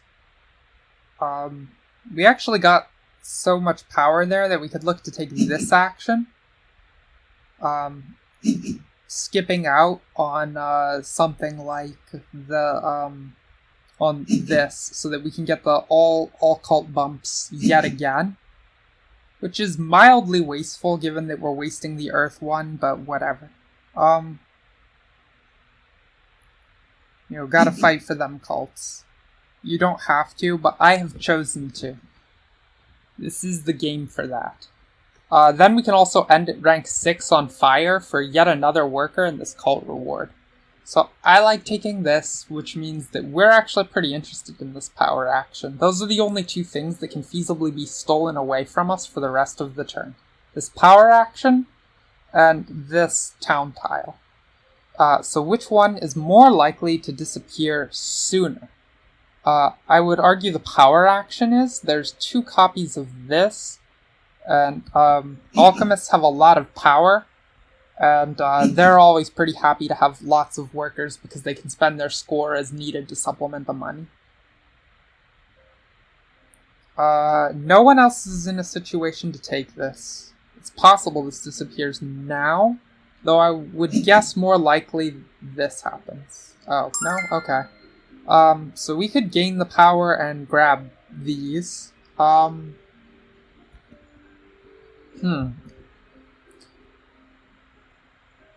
For 2 points, I don't know if this is a great idea. It's probably okay. It may well matter for digging the largest area in the end position. There's actually pretty good odds on that. Just because we're going to have a little work to do to expand our area past taking these 3 zones. So I guess let's go ahead and accept this and hope. Hope that it's not a mistake. We could score so much in this final round, just reams of points if only we had the water 1 favor. It's going to be a huge loss that we do not. Okay, let's grab the power action while the going's good.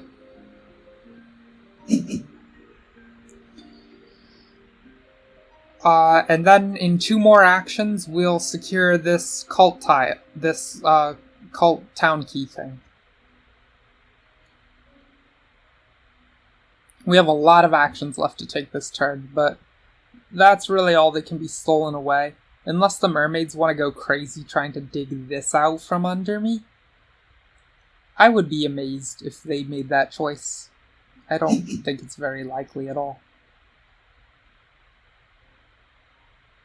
Yeah, mermaids have a huge point lead. Can they get another town is an interesting question. I think they can.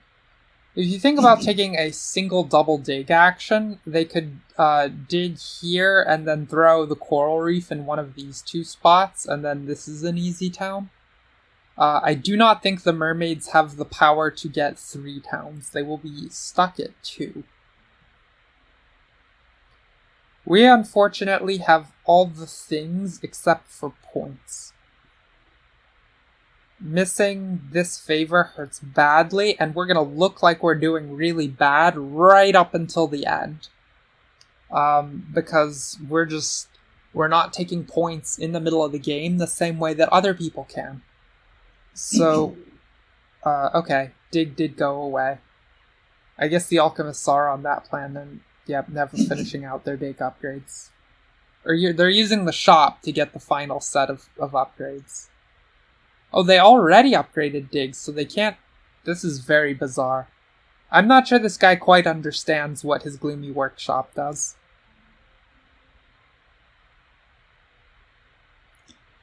You think that the mermaids will double dig my spot? That is a possibility. Can't deny it. That said, they better do it now, because I'm gonna get it this turn.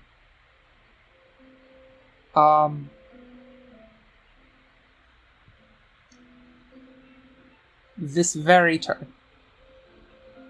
But I'm gonna compete for this first, because I'm not worried about mermaids double digging it this turn.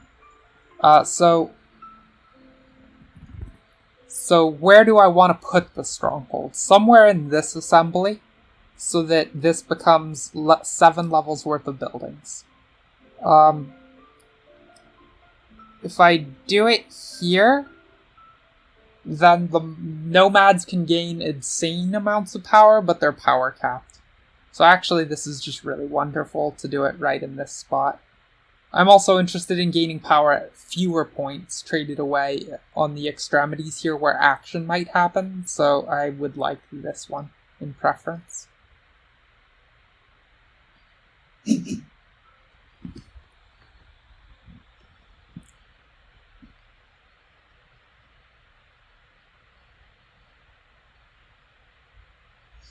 Well, like I said, I am going to take away both of these mountain spots this very turn. I have a lot of resources, right? After I build this stronghold, I'm going to be remaining on 6 money and 6 workers. And that is enough to build 2 dwellings and 2 bridges. And the bridges will go here, and the dwellings will go here and here.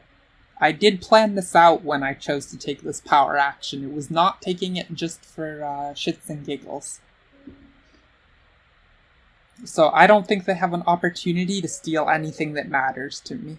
That this space is not one the mermaids can fight me for.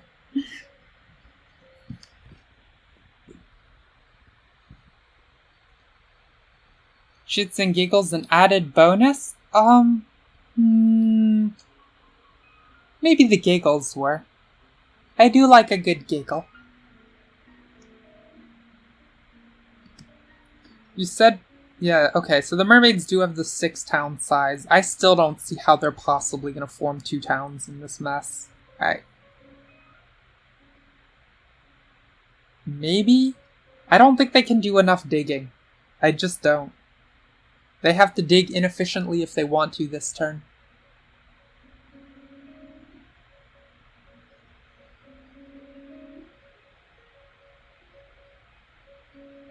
My final turn is going to be a lot of time spent upgrading my digging.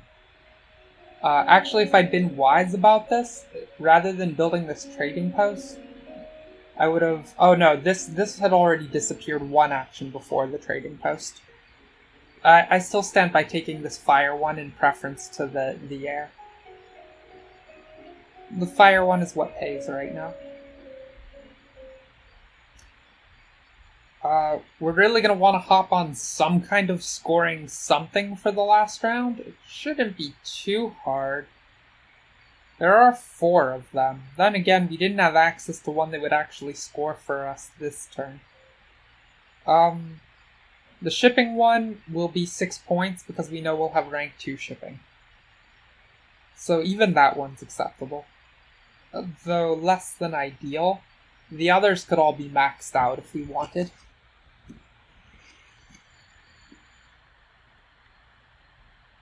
This air card can be an ending 4-point bonus to us if we want it.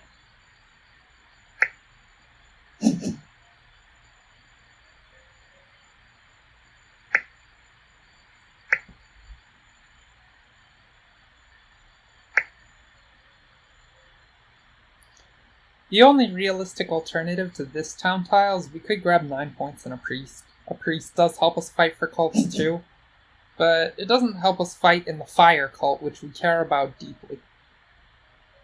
Hard to say.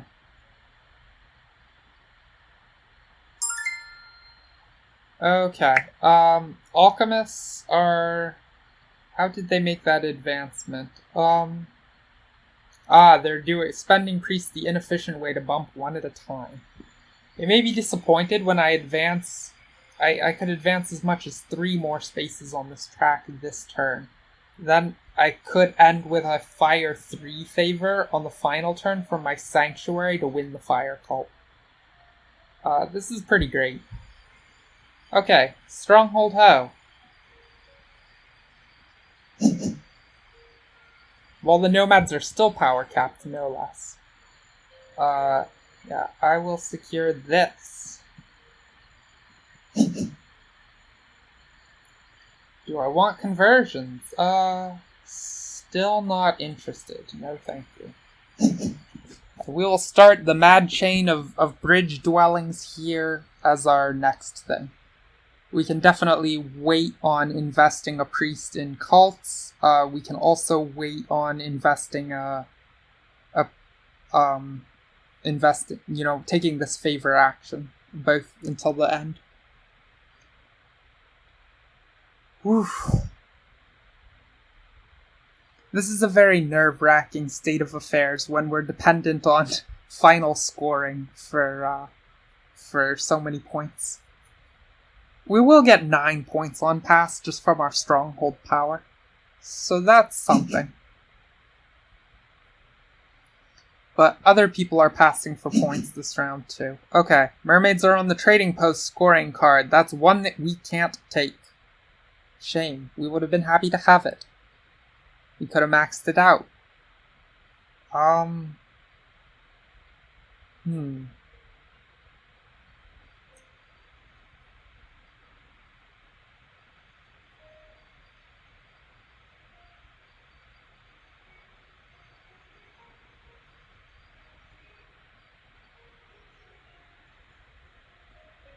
We're not going to have tons of priests left for the game. We still receive 2 via income, so we'll have a total of 3. And those 3 priests, 2 of them have to be allotted for shipping upgrades. So that doesn't give us all the free choice ability we might want. Okay, this point card stolen away from us. Good news is alchemists will certainly have to pass before us because we have 6 actions left to take for the round. There is no way they can outlast that. So, and in fact they're passing right now. So we'll have this dwelling scoring card as an option. And we're pretty happy to get that because we are going to get 1 million workers worth of income through this and all these and favors. So money is looking better for us. Okay, here we go. This action, bridge goes here. Dwelling goes here. Bridge goes here. Oh, hello, wake up. Bridge goes here. Dwelling goes here.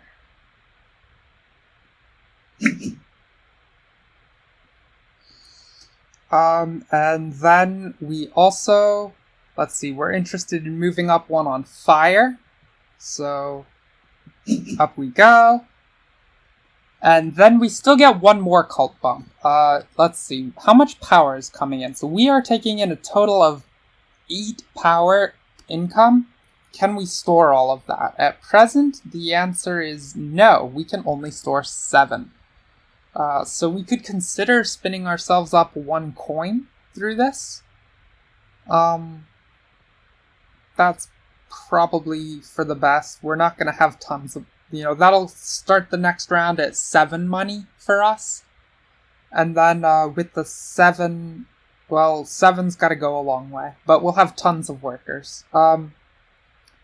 Really, we have to decide where we want to expend this bump. Obviously not Earth.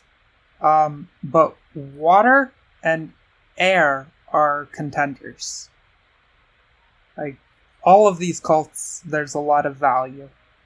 We're probably going to want to build our sanctuary in the next round in order to grab this favor and then slide into a sure win on fire, but maybe someone beats us to that?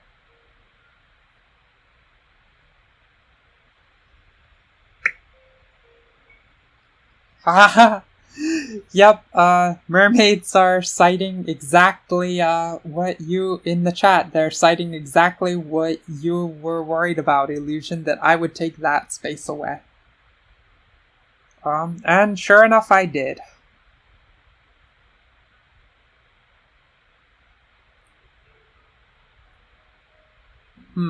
I also have to invest a priest on a cult. That's probably best done in the, on water. Because I can't on fire. So we'll take the fire bump here because this is, it's too close in contention. We're gonna have to do it next round if we don't. Give ourselves the option for both. This means we can't accept nearly enough power. Yeah, okay, so we're gonna, well, I still have another action to take. So I can say do not use, then I'll invest a priest in the water cult, gaining yet more power. Then with all that power, now I can actually give myself a priest and go ahead and deposit that priest in the air cult.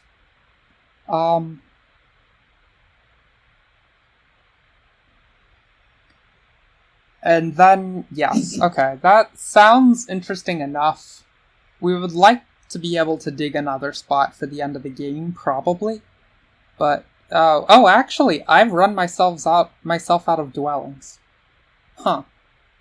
I guess this is all more area than I realized. At any rate, I think we are interested in the priest, and then we'll run out of priests at the end.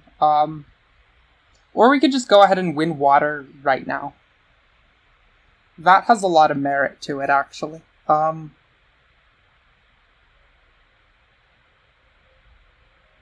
Definitely interested in grabbing this.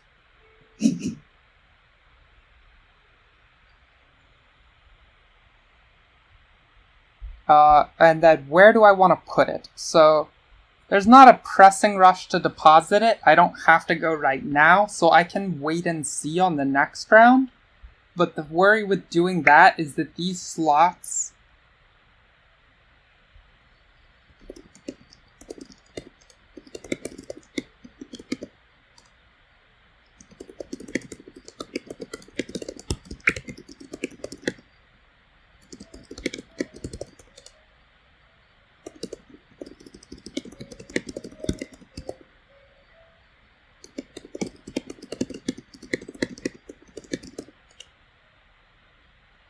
Okay, so... Yeah, how many priests will they collectively possess? The mermaids gain 1, the alchemists gain 2, and the nomads gain 2. So that is 6 priests to fill 5 slots, and that doesn't count my own. So I think it's wise for me to go ahead and get in a slot right now. But it's probably more useful for me to secure this and just win a cult outright. Yeah, let's go ahead and do that and just be assured that we can manage it. That does come back to bite us, though, if someone takes this favor before we are capable of doing it. I'm not super worried about that. We can always grab the Fire 2 favor and then give ourselves an extra bump because they'll only get it 9 with that favor. So that sounds fine. And no one's going to have access to this. So yeah, let's invest in water right now. No conversions. Actually, yes conversions because we are still power capped we can't receive everything for the next round. So if we do this, now we can accept 8, right? This is 2 and 6 more, and we have an income of 8. 1, 2, 3, and yes. Okay. So lock that in, and then I can finally pass, receiving 9 from my stronghold ability, and moving on to this dwelling scoring card, which gives me more money and more points.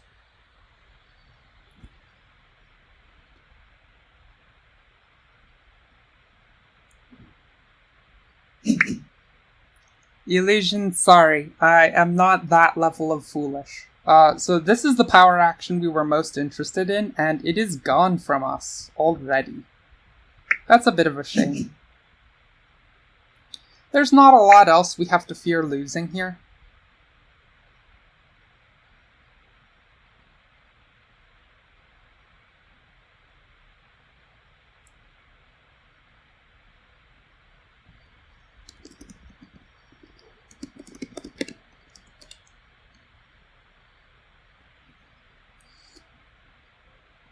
You would hope that when you add princess in front of your name like this, people will figure out that you're a girl.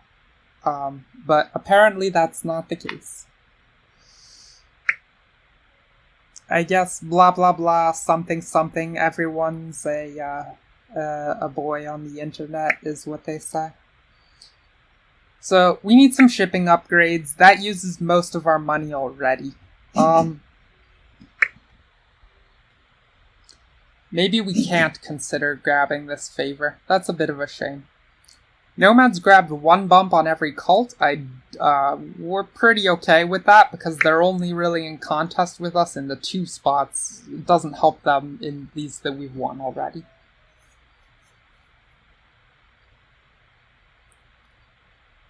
I think we do have to skip a favor to win fire completely, which is a bit of a shame. Because we don't have enough resources for double upgrading shipping and building as many trading posts as we can, and we have this still waiting here for us if we need it to win on area size. We can still try to win on fire with this, and then anyone who takes a favor is going to defeat us, but we'll at least scoop up second. So that's not nothing.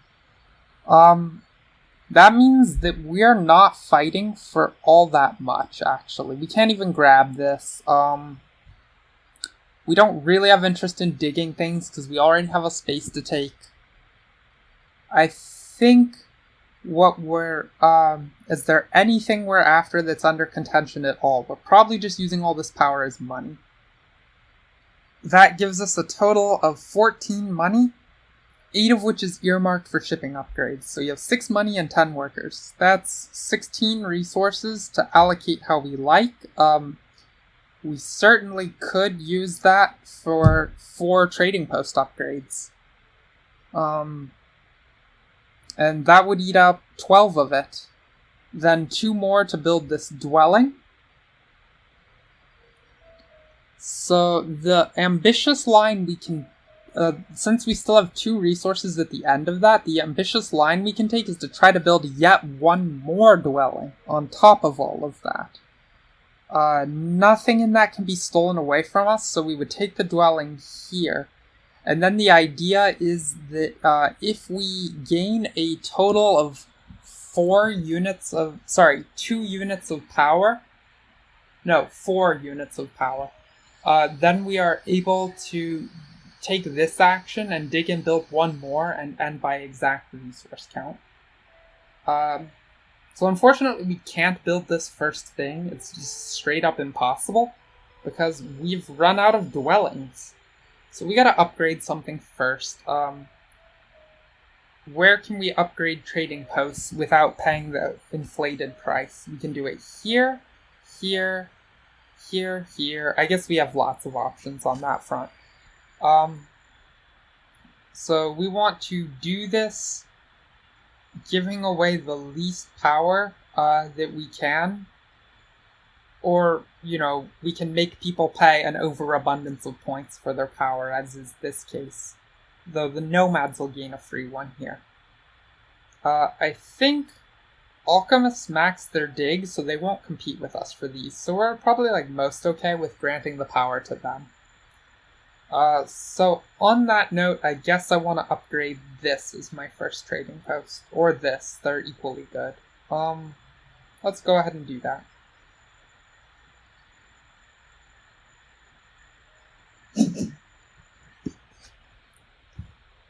So we're just counting through all the things. We know our plan. Our next action is to build here no matter what. And, oh goodness, I have made a mistake. I needed to convert coins immediately so that I could start accepting the power. That was pretty bad. Oh well. So how are we stacking up on area with people? Like, actually reasonably well.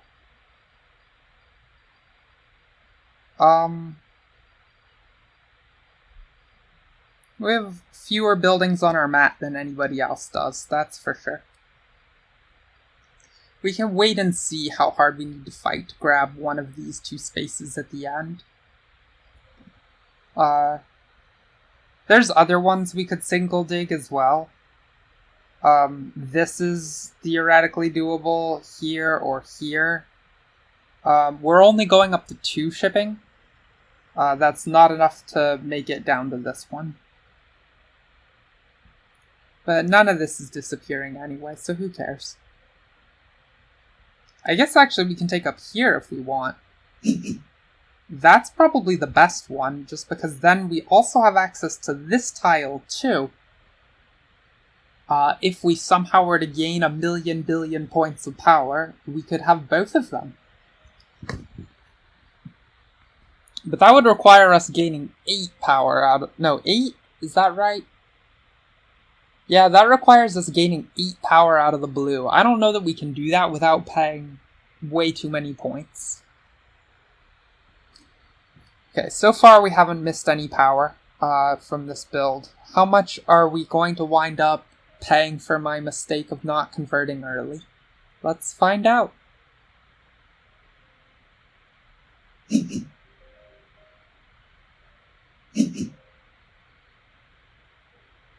Okay, nomads have completed the second town.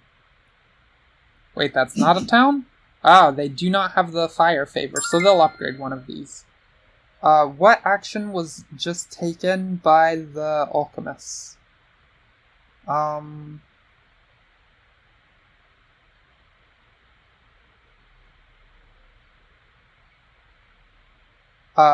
They built a dwelling. I missed where that happened. Oh, it happened here. Okay, well, cutting off nomads, again, we would not have garnered power from that. So let's go ahead and make our conversion right now. We already know we're going to need several of this, so it's okay to turn that down. And then let's go ahead and build this mark.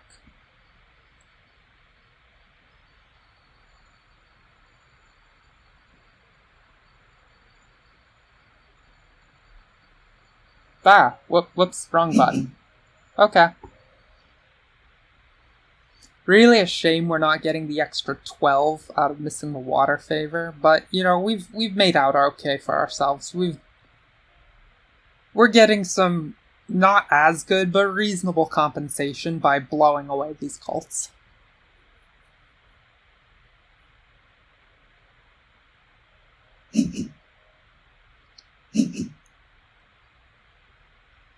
We don't have any ability to drop priests on this cult at all. So, oh, let's see. Nomads built in here. Again, more power we don't miss. Really glad to see everyone getting in each other's way, so that no one else locks in any towns. I do like where we're situated. We're kind of like...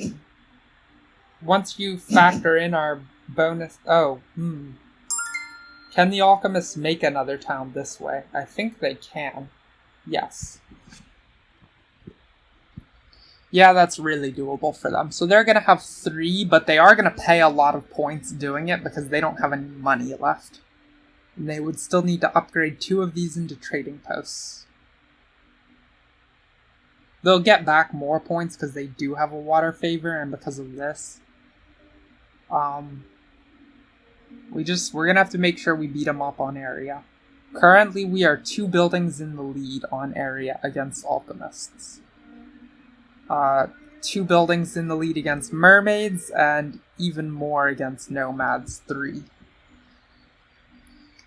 This is starting to look better and better in preference to that, but we still don't have to make the call just yet. Alchemists have power to grab this, but they won't because this is twice as efficient for them. They have maxed out their dig rating. And mermaids have the power to take this. I'm a little unsure that they will. I guess they can use it to drop a coral reef. But I don't... The coral reef is just +1 area for them, effectively. That's all it does.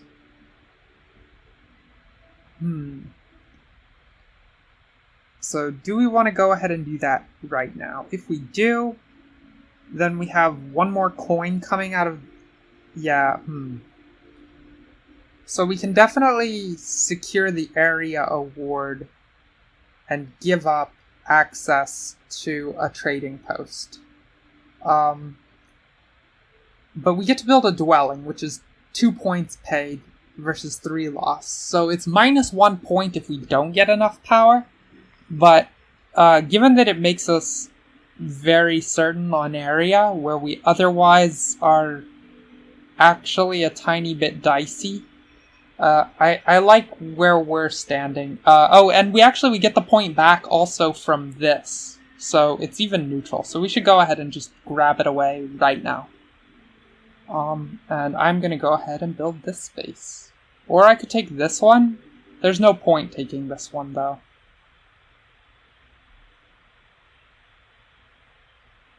Except that it can allow me to gain more power, conceivably. Oh, no, I should take...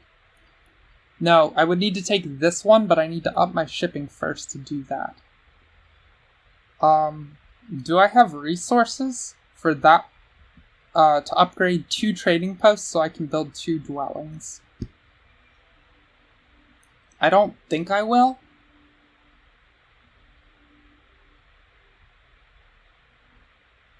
I would need to spend 10 total out of this, but 8 is already earmarked for shipping. And I get 1 here. So that comes up a total of... I would need to get to 18. I only get to 15. Yeah, so that's not going to happen, so I don't need to worry about prioritizing this at all. I just can't make that happen and still get my shipping. So this tile it is. Yep. Doug. I don't have any dwellings to build, so I won't build a dwelling. But, I'll have a dwelling to build soon enough. So there's no worries there. No one's gonna take this away from me.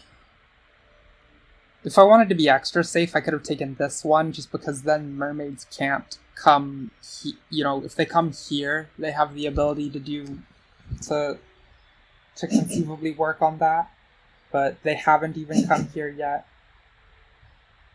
They will be. It's definitely good to be securing area where possible here. Because people are still placing more buildings.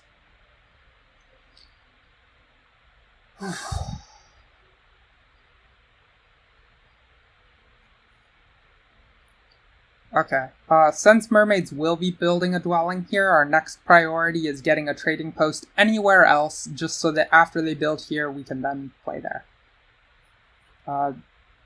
Just to shut down any possible fishy business. I don't think there will be, but they have a ton of workers left, so maybe they could make something happen. Okay, which town tile is... Oh, we don't get to find out the town tile they choose until after the mermaids lock in whether they're gaining the power or not.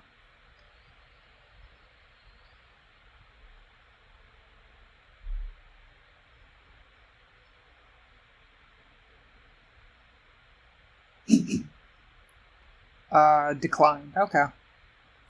Then they would have to spend a ton of workers to take this from us, but it's possible. Let's not tempt fate here.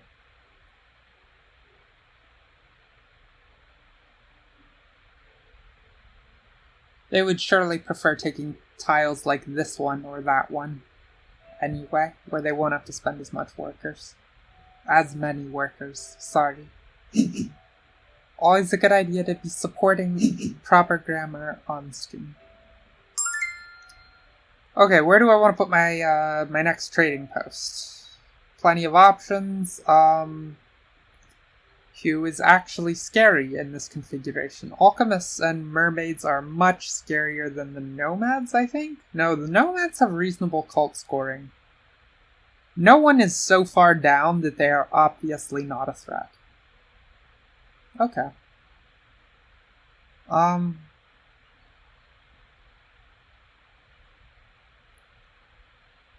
Alchemists can often do a lot of tricks by spamming digs and gaining little bits of power, and they can convert excess money at a better rate. So it's probably more tempting fate. I haven't done the math on this, but if I did, I think I would find that the alchemists had a close decision here. It would probably be a complicated calculation, whereas the the mermaids will absolutely decline this. There's no way they want to lose 5 points at this juncture. There's a free one to the nomads, though.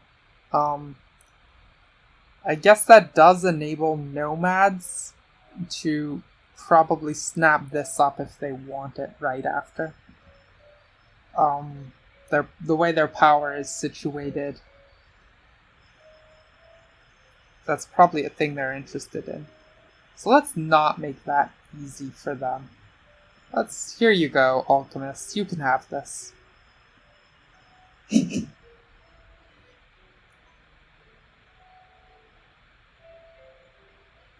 Now we can definitely grab this, even if mermaids build here next, which they can. They have a spare dwelling.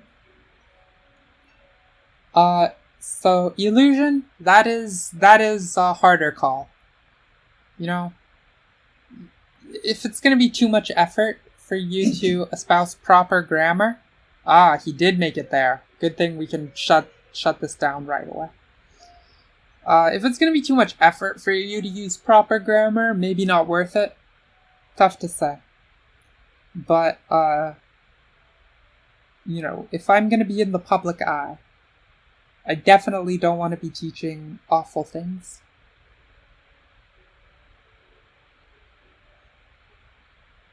I have to be a role model and all that. Blah, blah, blah.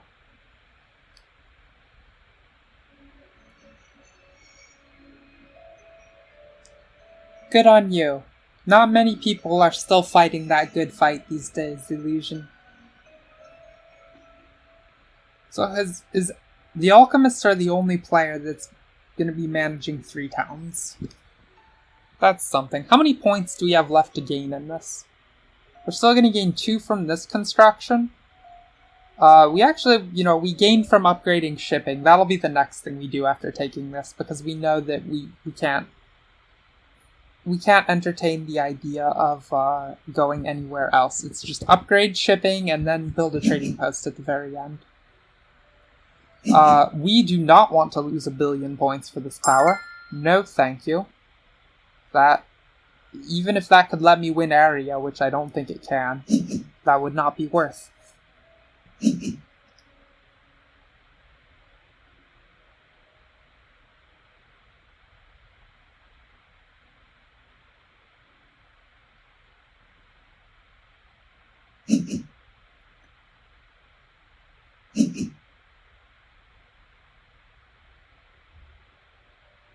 Okay, Alchemists, let's see what town you go for. Obvious choices are these 4. I would be shocked if he chose the power or shipping. Well, the shipping he can't even benefit from. Very weird that he would choose 6 points and 8 power. I can't imagine that was actually better than any of these. Right? If he uses the power for money, then he would have gotten a better exchange rate just by using the points tile. If he uses the power for workers, he would have gotten a better exchange rate taking this. he would have to use the power for digs, but that in itself is inefficient because this is a better action for him. So, actually that was just a suboptimal choice no matter how you slice it. But, we take those.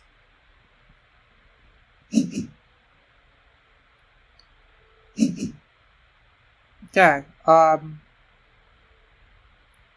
time to get that shipping.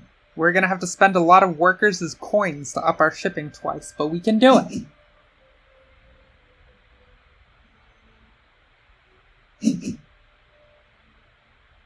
There's Town 2 for the mermaids. That does give them a very hefty score going into final game scoring. Fortunately, they do not have a great score when final game scoring actually happens. They have a pretty okay one, actually. Their area is nice. And they can still keep going here. That's the scary part. But can they upgrade a dwelling to a trading house, then build another dwelling? That would be the scariest, because then they would tie us on area. So that would take them, just the building costs would take them down to 3 workers remaining. And they can use those 3 workers to terraform a tile. So actually, mermaids will tie us on area. Very good, we got this. And there's not really any... Oh no, I'm sorry. We lead the mermaids by 2 in area. So they'll come up 1 behind us doing all that. Great. Still very good we got this. We don't want to be tying anyone. Does anyone else have the power to come near our area? I don't think... The nomads... I would be very surprised. The alchemist could maybe manage it somehow. But it would be weird to think how they would do that. We want to leave points. So let's see. We still have enough for, if I counted right, 2 shipping upgrades and building a trading house. Is that correct? No, maybe we only have enough for the 2 shipping upgrades. So we have 1 coin here. We can take 4 coins here. We would still need 3 additional coins. This isn't going to get us there efficiently enough. I think we have to decline this. That is saddening. It would be... If we take it, we do get 2 more coins, but it's not... That's not quite enough. Alright, we need 8 coins. Sorry, let's just count total non-priest resources, because we know we can spend workers to cover the coin costs. So I am in need of, a total of 10 more. And I have, at present, 10, exactly. Sorry, that was 10 coins and a worker, actually. So I need 11. I have 10 exactly. So the ideal here would be that I could leech 1 solitary unit of power. Somehow. Don't know that it's worth paying this out. This is losing 2 points to gain 3 points, unless we're capable of procuring power a different way. And it's possible that we are. That's actually a very strong possibility. Why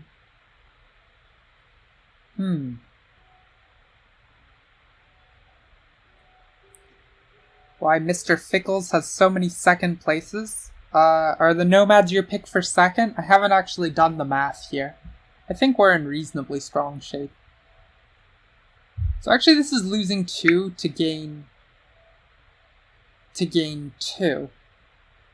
Because we do gain 3 off this, but we lose 1 off of our bonus card. And we lose some to final scoring. So actually we should just not build that trading house, I think. If not at this rate, at least. So we should decline this. No thank you.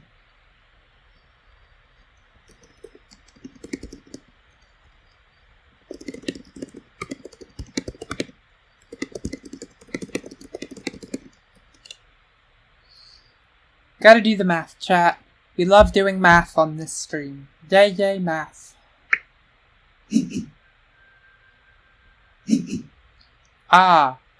Them town key that grants... Yeah, okay, that's fair. They definitely made a suboptimal choice there. Okay, well, if we didn't want the last one, we definitely don't want this one. So, slam the door on that. No, thank you. Here we go. Give ourselves a coin. We're not worried at all about preserving power tokens anymore. They're all just individual coins at this point, so we can go ahead and make that conversion now. And let's connect our area.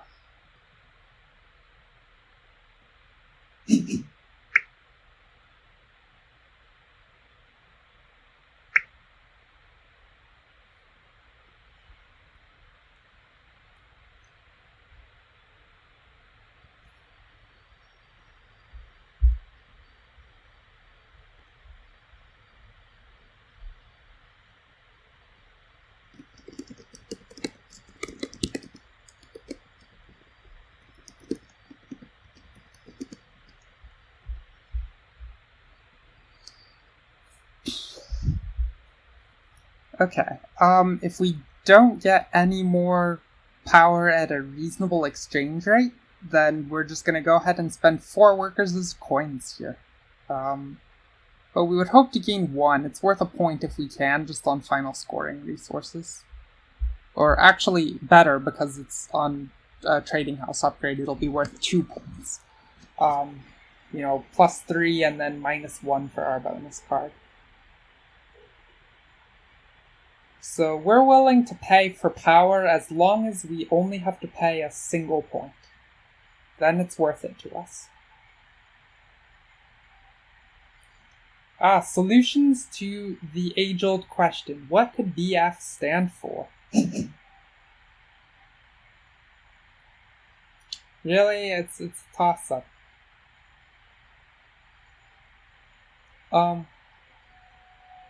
The things that pop into my head immediately are very naughty, so I won't say them out loud.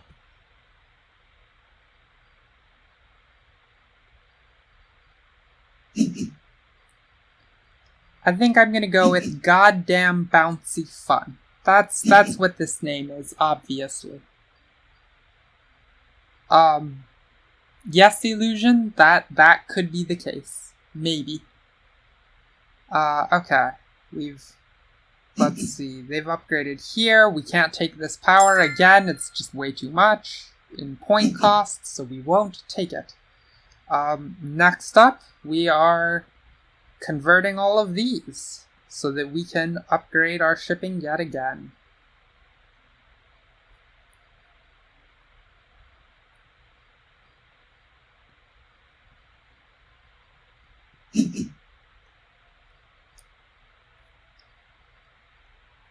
We're still doing okay-ish. On point score. Right, we will, when we pass, we are gonna rake in 17 points. Way more on pass than any of them. The nomads will take, I guess, 4 from this, plus 8 from their bonus card for 12. That's the most that's happening there. Come on, someone, be nice. Give me 1 point of power. Oh my gosh, I think someone just gave me 1 point of power. Okay, it happened. It happened. We love it. Now we wind up with a score 2 points better than we would have gotten because we had to pay 0 points for that. So we'll use this as a coin and we can upgrade a trading house somewhere.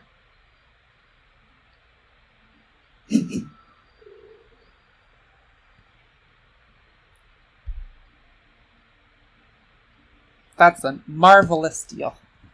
Really glad we counted it out to know that the threshold where we could click accept was 2 power for 1 point. That was the magic number where it was profitable.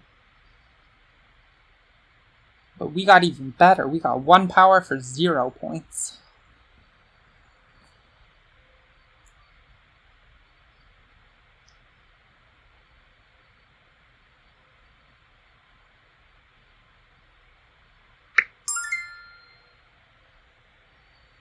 Woo, definitely not taking that trade. Slam decline.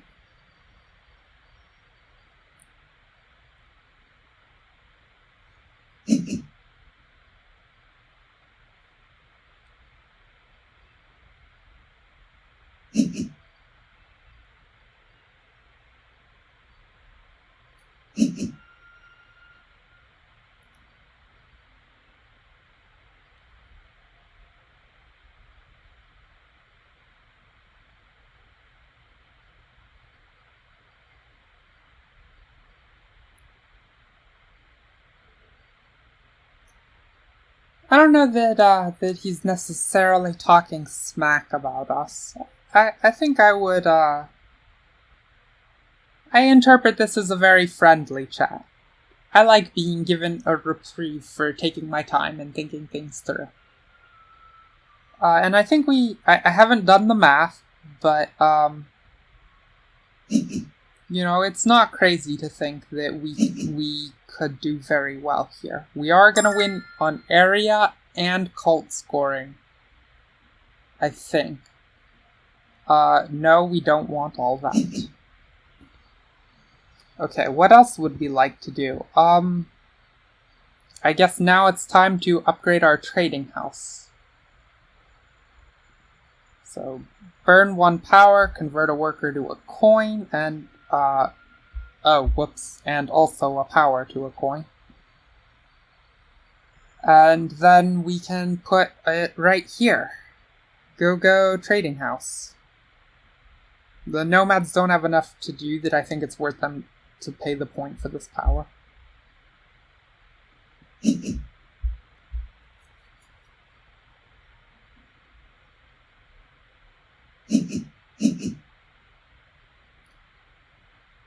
If goddamn BF wasn't being so friendly about this, I might guess some meaner things than goddamn bouncy fun. He could be a goddamn bunny F. I'll leave you to fill in the F.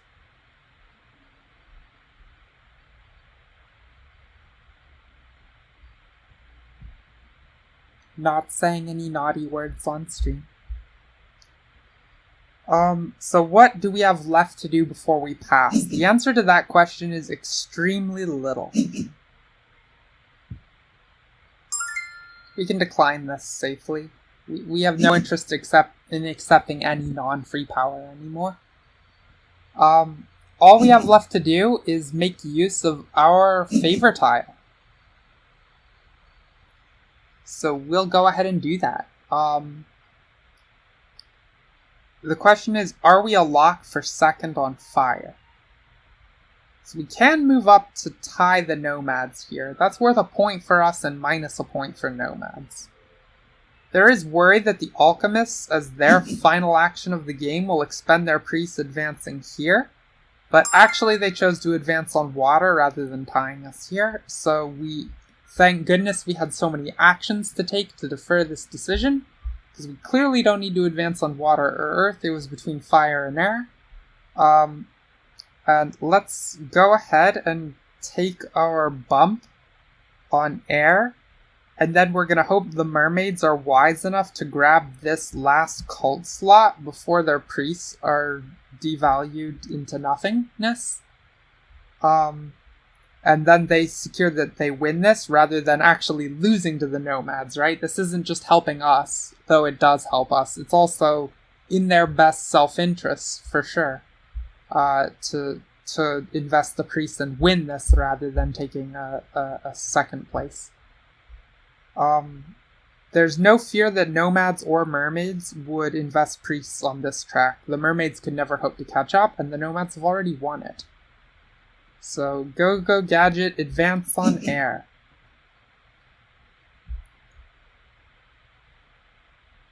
And we take a pretty sizable cult chunk here, if the mermaids are smart enough to not miss this play.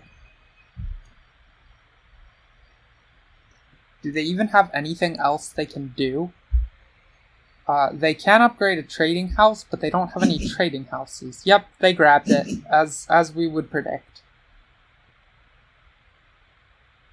So nomads will use their priests to beat us out here, I suppose. Okay. I should have realized we were just gonna lose here anyway, but...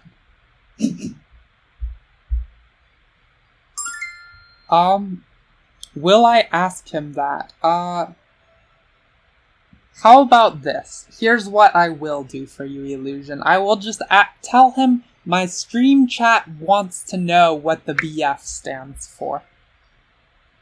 And then he can sort it out. Because I'm not mean enough to write that right there.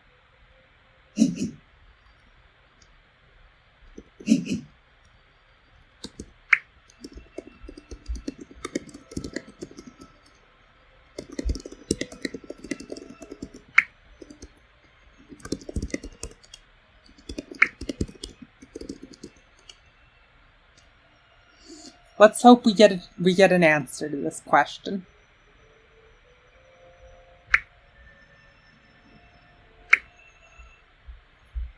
Okay, something we would never guess.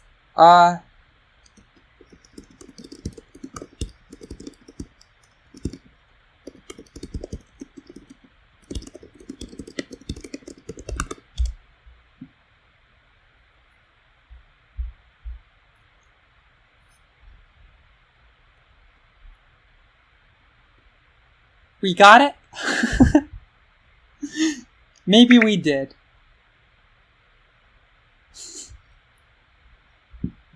Maybe we did. I think it's safe for us to go ahead and assume that we figured it out here. He's obviously just too embarrassed to repeat.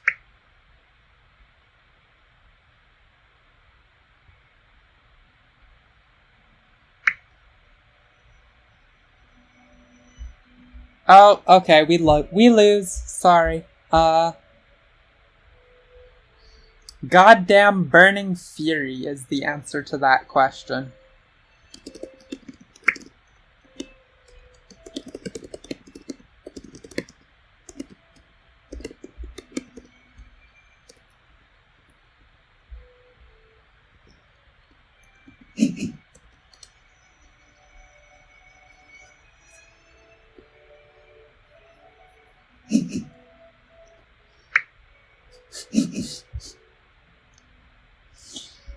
Okay, no bunnies, alas.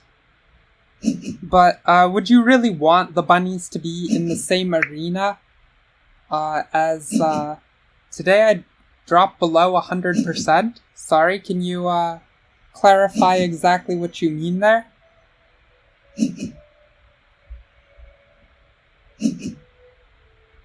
I think we're winning this if I've counted properly. But maybe not. The mermaids have a very solid game in front of them here. Actually, have we tied them? We have. We have a tie for win.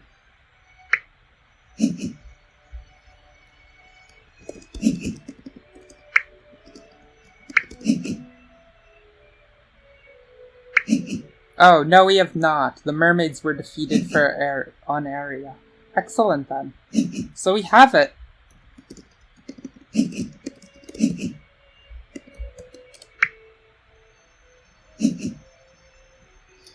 That was a very close game. Definitely a nail-biter at the end there. Enough of a nail-biter that I miscounted who was winning midway through final scoring. I know exactly... No, I'm not... Oh, goodness. Is that true? I don't actually think, the innocence tracker drops, on account of my running out of time, unless I get run out by enough to get kicked by a player. And given that I was inside the 20-second grace period, we are saved. So, I still maintain 100% innocence. Huzzah.